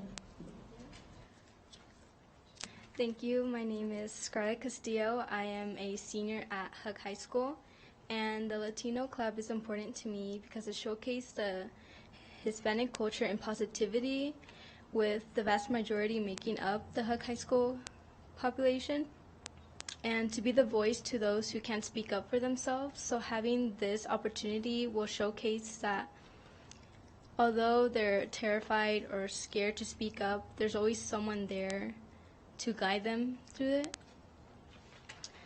So thank you. I would like to pass it on to Amy. Thank you very much. Welcome, Amy. Hello, thank you for having us. My name is Amy Martinez. I'm a senior at Hug High School. This is actually my second year at Hug. I used to go to Worcester. I think being a part of the club as a first-generation Latina is honestly something that is super cool. And at Worcester, I feel like I was never really included into anything like that. And we never had like a Latino club that I felt like, or any type of club that I thought I could be included into, and coming here and being able to be a part of this is a really big deal. I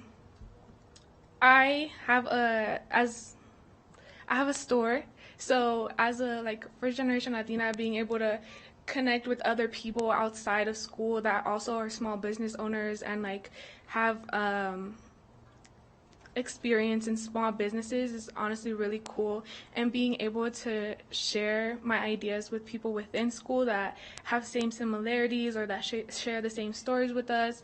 I think there's a lot of minorities and there's a lot of people that share the same story, as in immigration wise. I know a lot of people that share the same story as me and that I get to connect with. Some of our future events that we want to plan out is we're going to an event for Dia de los Muertos at UNR. We're also having a fiesta at the end of the year, and then everybody can be included, and it's just cool to meet new people that have the same similarities. And yeah, thank you. Thank you. Now we have Lucero. Lucero, welcome. Hello everyone, my name is Lucero. I am a senior at Hug High School, class of 2024. So I guess our main goal for this Latino Club is that we want to have everyone included from Hispanic or Latino descent. For me personally, when Ivana reached out to me for the first time last year, at the end of the year, she was like, I want to reach out to everyone that think this Latino club will be important. And knowing me as a first generation Latina as well, I didn't really feel included because this is my second year at Hug as well. I used to go to Spanish Springs, and at Spanish Springs I kind of felt like an outcast over there. I didn't really see the same struggles that other people had as well, and I couldn't really have a connection over there. And so here at Hug, I feel like with the Latino group, and I have more of a connection and commonalities with them as well. And yeah, and then I'll just pass it to Juliana. Thank you very much. Welcome, Juliana. Hi, my name is Juliana. I am a senior at Hug High, and I'm 17. And I really do look forward into this Latino club. I got very excited when Ivana mentioned it to me last year. She's been planning it. She was very excited, and I'm obviously here to support her. I think that it's important to have a Latino club because it allows us to showcase our culture and truly show who we are. And we get to show the younger generation the opportunity to see how we are and what they should be proud of from where they're from and who they are. And like being Latino, what it means to me and what probably means to others is that we get to have the chance to learn more about our parents and our relative origins and to witness and just be a part of the beautiful celebrations and activities that they have created and engaged in. But most of all, I feel like we should be proud of what our parents have sacrificed for us. Like for my parents, they have sacrificed for me and my siblings. And even though they went through that, we still continue to stay to our Hispanic roots. And what I hope to gain, what we hope to achieve with this club as well, is to get the attention of the people, but as well as the younger generation, that our community is strong and that with dedication and hard work, anything is possible as long as you put your mind to it. And we want to continue to grow as a group alongside with the Latino Club, that no matter what, we'll be here with you. You're not alone. I know that you've been through stuff. We've been through stuff too. We experience, and we're here to help you out. And this Latino Club, for me, it's like a family. I get to, enjoy stuff, make stuff happen. And we are the next generation, but we should never forget the wisdom and our shared history of the ones before us. So thank you for your time. Thank you very much. Wonderful. So I'll open it up for any comment now, just so everyone knows, before we actually take our vote, we're going to actually have a moment where we hear directly from Clerk Rodriguez and Trustee Woodley. But for now, is there any questions for our students or our club members before we go to public comment, because this is an item for potential action? Can we share something? Absolutely. Thank you, President Smith. So today I visited Bohatch Elementary School with Trustee Rodriguez, and I think you will all appreciate this. There's a teacher there, and they are celebrating Dias de la Muertes in her class, and they're bringing in and sharing stories of loss, but it's a celebration of who those individuals or even pets were. But it's an elementary school is embracing this also. So you're doing something really important, and it's going to catch fire. I had comments. Should I wait till at the end or now? Okay, I'll just be very brief, and I'll just do this in one language. Pero quiero decir que nosotros somos una nación de inmigrantes. Mi padre era inmigrante, y sabes que that's a Mexican term, by the way, very slang. But sabes que 42% de los estudiantes aquí en el distrito son latinos. Y es muy interesante, y yo soy feliz también para asistir en dar atención a esta resolución. Muchas gracias. Thank you very much. JJ, do we have any public comment on the resolution? We do not. All right. All right, well, before we move forward with actually reading the resolution, I'd like to also invite Clerk Rodriguez to say a few words. Thank you, Madam President. You kind of brought this up. I wasn't too sure what to talk about. I obviously, so I maybe just share a little bit about my story and your guys' stories that you're relating, how seeing the sacrifice in your families and the lineage. And I too, so a little bit about me. I was born in Corpus Christi, Texas. both my grandfathers came over from Mexico. My mom's father, so my grandfather on my mom's side, he would actually go up to Oregon and cut trees, lumber, do logging, and come back and forth multiple times to support his family, my family, our family in Guadalajara, where ultimately he met my grandmother and they got married. So my mom actually spent the majority of her time growing up in Guadalajara, Mexico.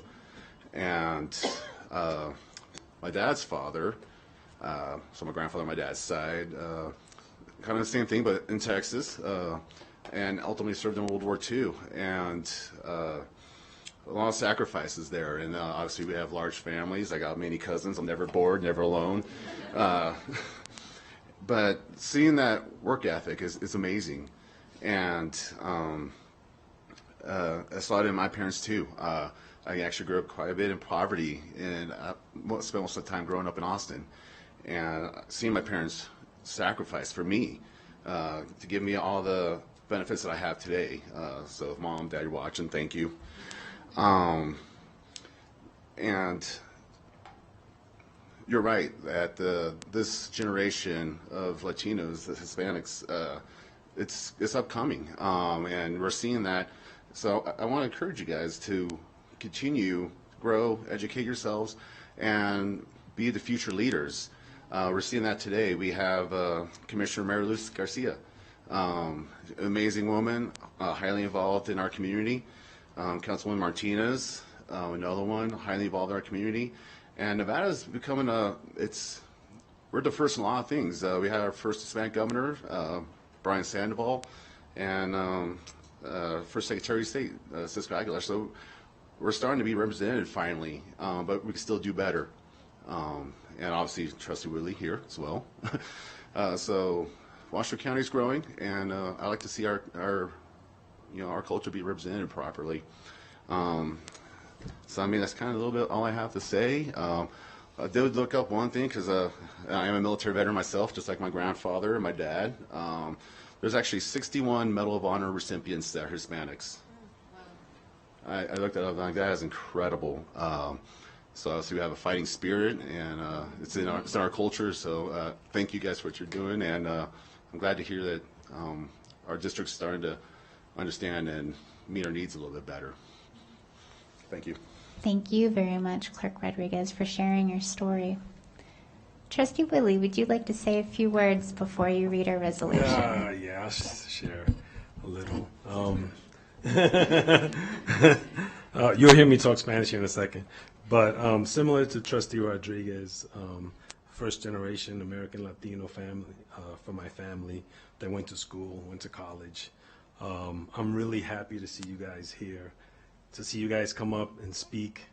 It takes a lot of courage, especially when you're in the minority. I know sometimes it's difficult for people to understand, but when you don't feel that you're in the majority, there's a lot of intimidation there. I know for me personally, I've been fortunate to work in government for over 20 years, almost 30 years, and many, many times I find myself being the one brown chocolate chip in meetings, and the only thing that I will ask of you, because you guys are doing great, and I'm hoping that more organizations like yours are created throughout our school district, and I just want you to help me to make sure that in the future there's more than one chocolate chip at these meetings that make decisions and change people's lives, and that we're sitting at the table. So thank you. Thank you, Madam President. And now I'm going to read en español o en inglés? Los dos? Okay, los dos. We'll start in English. I'm going to read the resolution. The Washoe County School District Board Resolution 23-018, recognizing September 15th to October 15th as Hispanic Heritage Month. Whereas Washoe County School District's diverse student body includes nearly 26,000 students and their families who represent multinational, multicultural, and multilingual communities. Whereas Washoe County School District committed to celebrating and affirming every student by name, strength, and need, and providing culturally sustaining environments where our diverse students can learn and thrive. Whereas the Washoe County School District recognizes the importance of proactively providing programs and activities where students experience feelings of safety and belonging. Whereas the Washoe County School District is committed to providing all students access to equitable opportunities for success by addressing biases and eliminating institutional practices that prevent student achievement. Whereas Proctor R. Hug High School serves a 76% Hispanic student population and is supporting its Hispanic students with opportunities to come together to build connection while exploring and celebrating their culture and heritage through the Hug Latino Club. Be it resolved that the Washoe County School District Board of Trustees commends the students and adults participating in the Proctor R. Hug High School Latino Club for co-creating a safe space for students to learn and connect to their heritage, and encourages other schools to provide similar opportunities. Be it further resolved that the Washoe County School District Board of Trustees celebrates the histories, cultures, and contributions of those communities whose ancestors came from Spain, Mexico, the Caribbean, and Central and South America, and recognizes September 15th through October 15th, 2023 as Hispanic Heritage Month in the Washoe County School District, adopted this 26th day of September 2023. Now in Spanish. Reconociendo del 15 de septiembre a 15 de octubre como el mes de la gerencia hispana, considerando que el diverso cuerpo estudiantil del Distrito Escolar del Condado de Washoe incluye casi 26,000 estudiantes y sus familias que representan comunidades multinacionales, multiculturales y multilingües, considerando que el Distrito Escolar del Condado de Washoe se comprometió a celebrar y afirmar a cada estudiante por su nombre, fortaleza y necesidad, y a brindar entornos culturalmente sostenibles donde nuestros diversos estudiantes pueden aprender y prosperar. Por cuanto el Distrito Escolar del Condado de Washoe reconoce la importancia de proporcionar de manera proactiva programas y actividades donde los estudiantes experimenten sentimientos de seguridad y pertenencia. Por cuanto el Distrito Escolar del Condado de Washoe está comprometido a brindar a todos los estudiantes acceso a oportunidades equitativas para el éxito al abordar los prejuicios y eliminar las prácticas institucionales que impiden el rendimiento estudiantil. Considerando que Proctor R. Hug High School atiende una población estudiantil hispana de 76% y apoya a sus estudiantes hispanos con oportunidades para unirse y construir conexiones mientras exploran y celebran su cultura y herencia a través del Club Latino Hug.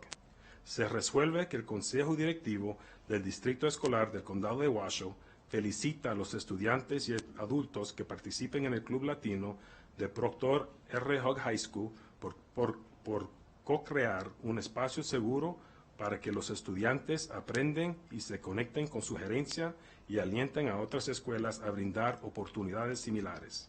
Se resuelve además que el Consejo Directivo del Distrito Escolar del Condado de Washoe celebra las historias, culturas y contribuciones de aquellas comunidades cuyos antepasados vinieron de España, México, el Caribe, América Central y América del Sur, y reconoce del 15 de septiembre al 15 de octubre del 2023 como el mes de la herencia hispana en el Distrito Escolar del Condado de Washoe, adoptado este 26 de septiembre del año 2023.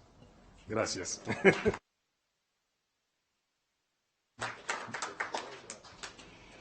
And before we entertain a motion, I do want everyone to know that we are making at least recent history. I haven't done extensive research, but at least based on modern times, no resolution has ever been read, both in English and in Spanish. And so, but this will not be the last. So thank you so much. And on that note, I would be open to a motion to adopt the resolution. Clerk Rodriguez. Thank you, Madam President. I'm ready to make a motion. I move that the Board of Trustees adopts Washoe County School District Board Resolution 23-017, a resolution recognizing September 15th through October 15th as Hispanic Heritage Month in Washoe County School District. I'll second. All right, motion by Trustee Rodriguez, seconded by, Clerk Rodriguez, seconded by Trustee Mayberry. And before we move to a vote, I see no lights on, but I want to say thank you. Thank you to our club members that are here. You are exactly why our community and our country are in good hands. Thank you for creating space that expands education, pulls in opportunities for learning and growth because we value you and you're really leading in a way that didn't exist when we were younger. So thank you so much for that. And I'd also like to say thank you very much to my colleagues who are Hispanic, because you do bring a voice and a perspective that is incredibly important to us, and we are absolutely stronger because of it. And I can't wait for all of you to be sitting here someday. So think about that plan. All right. All those in favor of the resolution motion as made by Clerk Rodriguez and seconded by Trustee Mayberry, please say aye. Aye. Aye. All those opposed, nay. Motion carries 7-0. Now let's have you come on up here for a photo. Thank you.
Yeah, that was wonderful.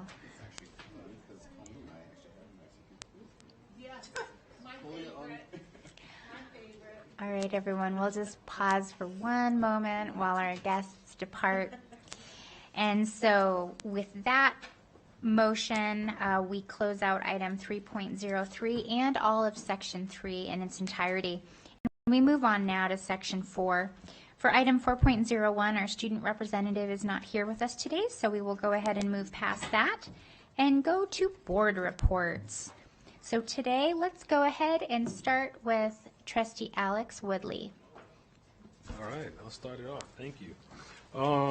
Since our last meeting that I've attended, I had the privilege of visiting the Glenn Duncan Elementary School, Trainer Middle School. I met with the principal, and we had a recent scare there, and I had a discussion with her, and she was very impressed by the response by our school police department. And fortunately, it wasn't as serious as we thought it was, or it could be, so I'm happy to hear that. I also visited with Peavine Elementary and actually got to do some code enforcement while I was in the neighborhood to assist them with some parking spaces. So that was good. I also had the privilege of participating in a back-to-school supply run. So that was fun. Had a lot of big bags to give out. I attended the Big Brothers and Big Sisters Gala. They actually raised over $600,000 within our community. And we all know what they do is all about kids. Those kids are in our school district. So it's wonderful that we have these kind of community partners. I'm very, very proud to have been a part of that. I also had a couple meetings with different chaplains in the community, having discussions about educating our community on youth suicides and opportunities that are out there. I also attended the Children's Cabinet's second annual Washoe County Youth Mental Health Summit. I wasn't able to stay there and watch our own Dr. Enfield, but I did hear and received text messages that she brought the house down that afternoon. She was amazing. So thank you for representing us so well, Dr. Enfield. We appreciate that. And that was at the Grace Church in Northwest Reno. So that's pretty much it. Thank you. Thank you so much. Trustee Church. Right. We have a picture or two for this time, but I attended number one, a Raider Meet Junior ROTC event at Reno High School, along with Trustee Westlake. Pleasant Valley Fair, which was really neat. It was like me being back in school, the cakewalk and everything. Oh, cool. It was wonderful. And then, of course, I had my town hall. That went very well. Pizza, I had a few complaints, but other than that, it was free, so what the heck. Yeah. And I got a couple other events planned this weekend.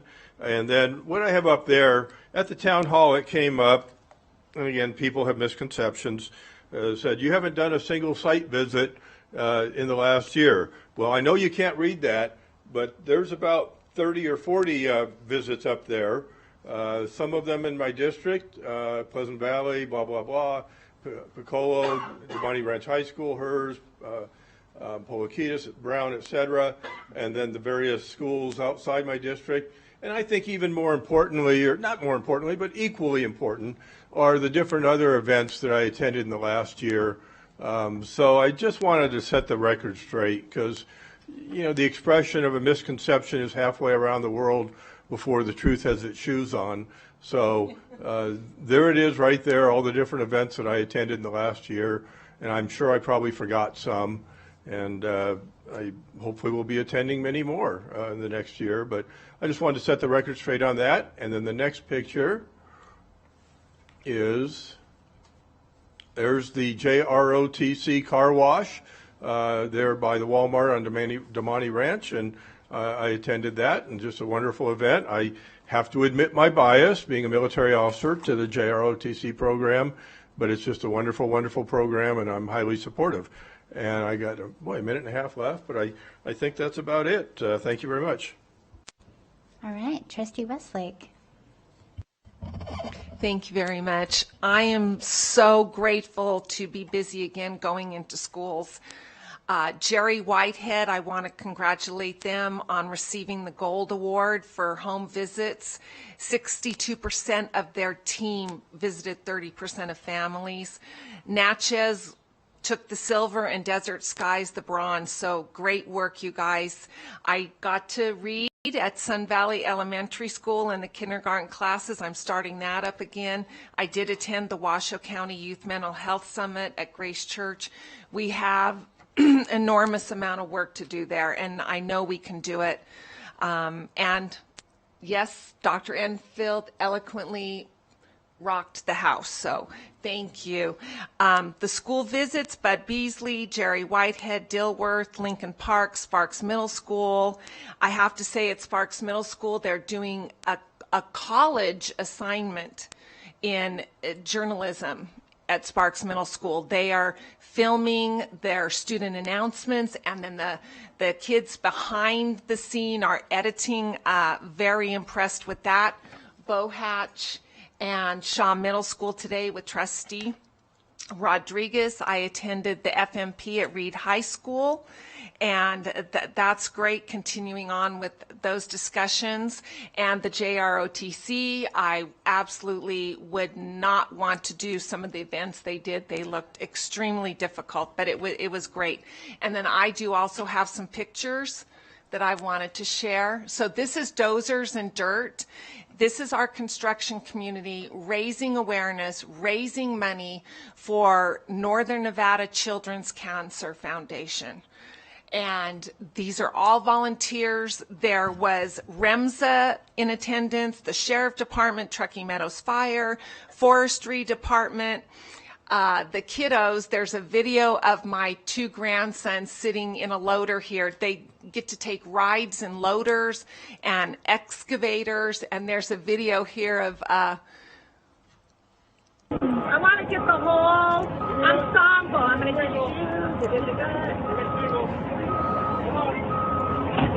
that's Bye, my middle guys. son. Love you. See you.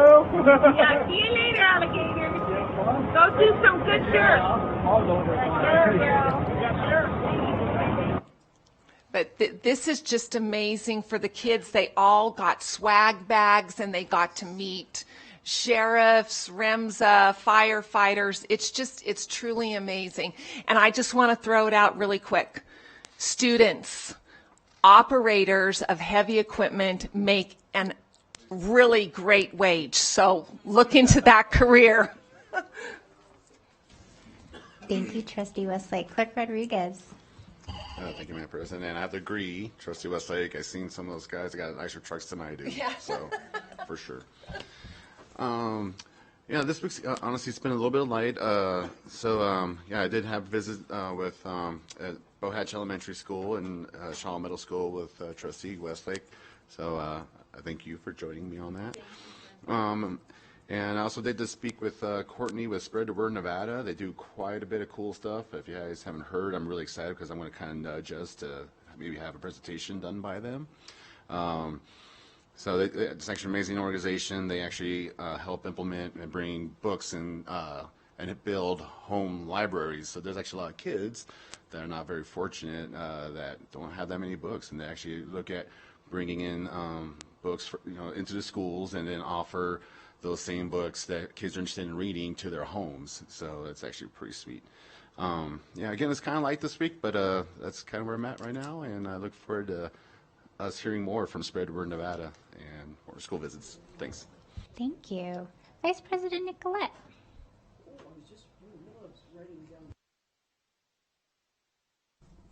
Thank you. I attended the Washoe County Youth Mental Health Summit and did have the honor of hearing our superintendent share the vision of the future, a future that supports students. And she, for the first time I ever heard it, was Team Kids, and I will continue to use that. The real message I think that was most important is for our community to come together in a partnership, all of us coming together for our children, for their success, for their future, and for our future as well. Dr. Laura Davidson showcased, if you will, student voices. 7 students, it doesn't matter. 7 students who shared their stories about social emotional learning and some of the struggles through COVID and how their teachers help them. They help each other. And it was really enlightening to hear the students. They were very, very brave in telling their stories. I don't know if I could have done that. I learned about the Washoe County Children's Mental Health Consortium. They do incredible work. Go online, you can hear more about that. I visited 5 of our schools, and what I tried to focus on was hearing I-Ready stories, the challenges, the successes, the wanting more training, how they're going to use the data and share it across the grades as far as students, and the ways that they're going to work together to help with student success. It was really wonderful. They let me kind of be a spy, if you will, and all I did was listen and learn, and it was a real gift. I participated as a judge in the McQueen speech and debate tournament.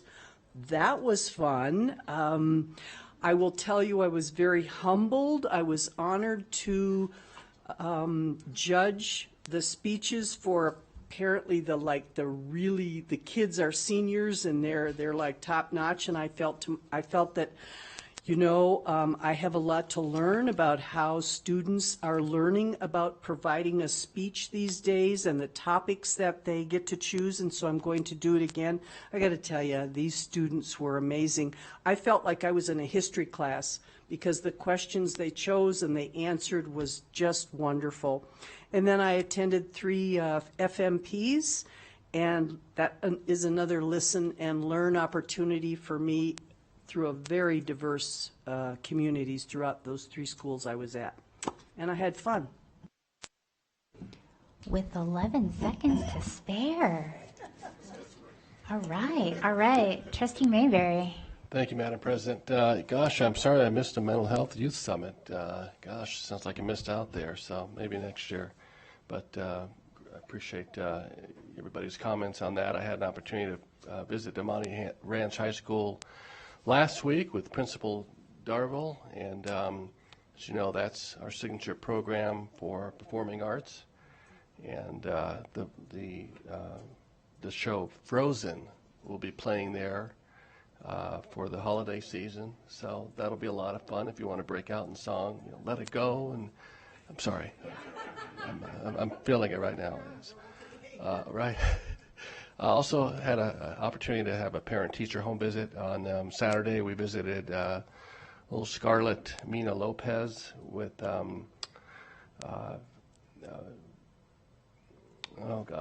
Matthews Elementary, I believe. Anyways, a wonderful opportunity to experience the home and to hear the stories of our youngsters. Also attended the Corona, Nevada law firm reception where there were a lot of our community leaders that were there. And the reason I bring that up is I had a lot of very positive feedback on what this board is doing, how this board operates, and the superintendent and the progress that we have made. So it's kudos to all of you for that. I also want to give a shout out to the 15 high school students that have been named the semifinalists for the 2024 National Merit Scholarship Program. I think the district issued a press release on that today. So kudos to them. That's my report. Thank you. Thank you.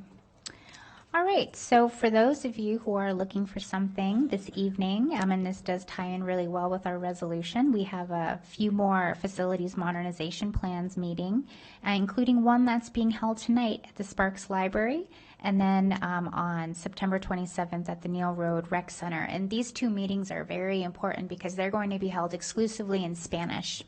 So while we have had these meetings throughout our community and always have had translation available to these members, this meeting is entirely in Spanish. So I want to say thank you for those who helped make that happen, and please participate.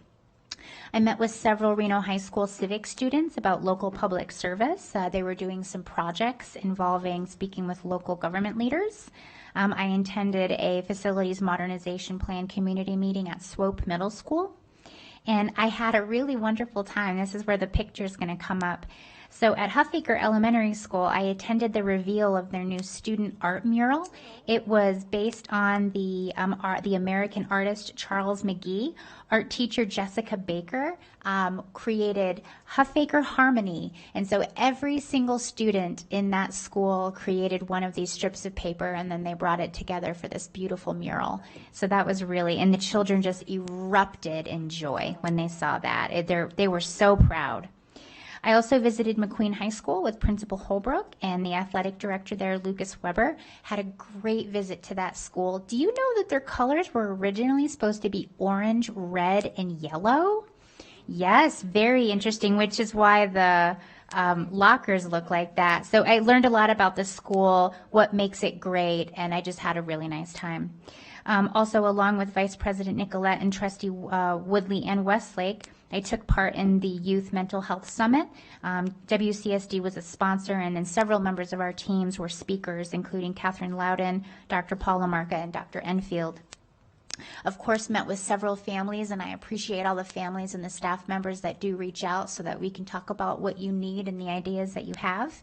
And then finally, I would like to remind everyone that the Dolan class project is open for submissions until this Friday, September 29th. So this wonderful community partner of ours is offering $100,000 to schools within the broader community. So that includes Washoe County and beyond. 15 classes will win $5,000. One school will win $25,000. And the intent is to elevate their classroom, their school, and student learning. So thank you so much for that, and I hope to see lots of submissions from our educators, and can't wait till we get to the community voting. So thank you. I also had about 11 seconds left, so I did it. All right, thank you all very much. All right, that closes item 4.02, and now we move on to item 4.03, our superintendent's report. Thank you, President Smith. I want to start by thanking not just our HUG students who came, but also our community and schools partners who are so instrumental in supporting our students. It's a wonderful organization. Couple of things to share. First of all, I mentioned to trustees last year that we were going to be partnering with the Council of Great City Schools to do some program reviews for us, special education, alternative education, and ELL supports and services. So they have begun their work interviewing staff, looking at our documents. I have some preliminary findings, but we'll have the full report within the next month or so, and we'll share those with you. But so far, it's been incredibly important information. We have a lot of work to do, but we know that, and we're up for the challenge. So I want to thank the Council of Great City Schools team for coming in and doing that. I also wanted to thank Mayor Lawson from the City of Sparks, who joined us last week at both Desert Skies Middle School and Whitehead Elementary when we gave them their parent-teacher home visit awards. It was wonderful. He was quite the celebrity sighting for the students. And at yesterday's City Council meeting where I presented, he said that it was the highlight of his week. And other council members expressed interest in joining me on school visits. And so our communications team is going to reach out to them to share my calendar. And so when I visit schools in the beautiful city of Sparks, we may have our council members. And I also want to thank the Sparks City Council and the mayor for their tremendous support and partnership with our schools. I'm grateful for that. And finally, I am so sorry, trustees, that we dropped the ball for somehow, I'm not sure how, we're going to fix it, and you didn't know about the kickoff for the... Yeah, yes, we have the right T. But the kickoff for the Dolly Parton Imagination Library. So for those of you who don't know, on Saturday, thanks to Blake Pang, who, by the way, was part of our strategic planning, one of our strategic planning committees. He's a wonderful partner who heads up the United Way of Northern Nevada and the Sierras. He took the lead in bringing the Dolly Parton Imagination Library to Northern Nevada. So it's us, it's Churchill, Douglas, I'm not sure which other counties. But for those of you who don't know, Dolly Parton, who I think is a national treasure, for decades now has supported her Imagination Library, which in partnership with local communities and the United Way and Blake were instrumental in getting legislative support to fund this, provides a book every month for children from birth to age 5. That means that by the time a child is 5 years old, they can have a personal library of 60 books, which is significant. And so we are going to do, and I've talked with Michelle and Emma, we are going to do a full court press on this, and I will not rest until every child in Washoe County has signed up for this service. So right now, you can go on to the United Way of Northern Nevada's website, and right on the homepage, you can scan the QR code to sign your child up or someone you know. That's their website is uwnns.org.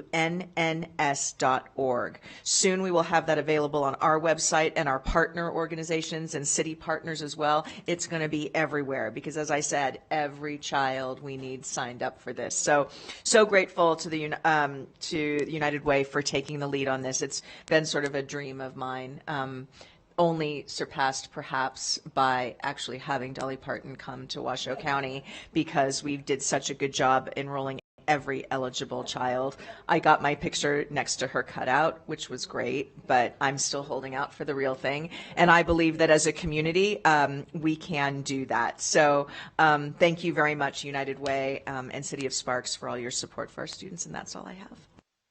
I love the idea of having Dolly Parton on our vision board. Right? Yes, thank Okay. Well, that closes item 4.03, and then now we'll move on to section 5, our closing items. On item 5.01, JJ, who are we welcoming for public comment? Gordon Gossage. Roger Edwards. Hi, Mr. Edwards. Welcome. Well, good evening. You know, I feel kind of let down and I feel kind of vindicated. For years and years, I've been coming before you waving your agendas. No quality of education items on your agenda. Here you've got a whole new strategic plan. I feel so rewarded and kind of, now what do I do? All right, well, there's still some comments I need to make. Focus is everything, and I've been up here raving about focus for years and years. And you know, it's tough when you're on a commission. I spent 8 years on the planning commission, so I know a little bit about what I speak. When you're draining the swamp and fighting alligators, it's hard to prioritize what you need to do, and without dropping the ball or protecting your six. But you need to keep doing that. You know, your director got up here and talked about, you know, 9 out of 20 in his report, stuff like that. That's so demoralizing. That's not even 45%. You know, let's just hope this new strategic plan works. But it's another 2 years. And you know, I'm very, very old. I graduated in 1964. If somebody wants to write that down. And then we complained that only 75% of the graduating class was ready for junior college. 75%.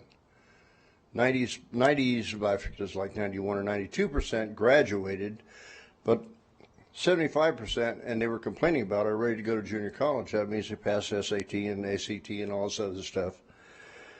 We have a lot of work to do, and you know, years down the road, the community's not going to remember that you put a new air conditioner on Mendive Middle School or paved the parking lot at one of the other schools. You just go down the list of all the stuff you have to deal with at every meeting. And that's part of the job, I understand. But what they're going to remember is that 9 out of 20 graduated and were ready to go on to higher education. Focus. Please focus, okay? Redirect your efforts. Skip all the crap. And, you know, I live out by North Valley High School, and every day I drive by there, rarely at 2:30 because I'm in a school board meeting, but the kids are getting out of school at 2:30. What? You know, it's hard enough to get an education through these folks with all the crap they got to deal with. Keep them in school for a full day, please. Thank you. Thank you very much. Bruce Foster.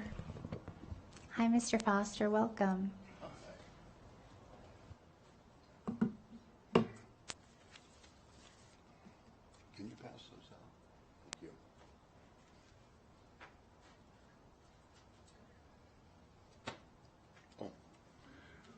Well, I was hoping you'll be getting a handout, and I want to thank Dr. Enfield. I'm Bruce Foster, by the way, dad of 6, granddad of 9, and I want to thank you, ladies and gentlemen. I want to be sure I utilize the respectful pronouns. And I, again, wish to go back to Dr. Enfield's announcement about Dolly Parton and her support of the library system. What you have before you is the face of an avowed Marxist. Emily Drabinsky is the president of the American Library Association, as she spoke at the Socialism Conference of 2023. And this was in Chicago earlier this month. And just as a side note, all the attendees had to wear a face diaper. But her quote is, "I think your point that public education needs to be a site of socialist organizing. I think libraries really do too. We need to be on the agenda of socialist organizing." Well, I have a concern, certainly with the Washoe County School District, as I already presented this to the County Commission in regarding understanding that Jeff Scott, the director of the library system, is joined at the hip with this president of the ALA. And this brings me to the library system within the school system, you know, producing or having available great literature, To Kill a Mockingbird or Red Badge of Courage. Oh, wait a minute. I'm not really talking about that type of literature, which has incredible, virtuous literature value. I'm talking about what's available, which I don't quite understand, is, for example, No Way, They Were Gay. Queer There and Everywhere. 23 People Who Changed the World. A Quick and Easy Guide to Queer Trans Identities. This is Reed High School, and that's a part of, in that literature. Also, all this is available. I included many other books. I did read All Boys Are Not Blue by a gentleman, George Hamilton, I believe, and I'm not going to describe, you can read it yourself, and it's his gay encounters. So I just want to leave you with that, and I just asked why. What redeeming value are these books? Thank you so much. We appreciate you having you with us. The board received emails from Bob Heinrich and Carol Robertson. Thank you so much. Thank you very much to our speakers. All right, everyone, so that closes item 5.01 and brings us to item 5.02. This is our next meeting announcement. Our next regularly scheduled meeting of the Washoe County School District Board of Trustees will be Tuesday, October 10th, 2023. And then that brings us to item 5.03. Adjourn at 4:46 p.m. Thank you.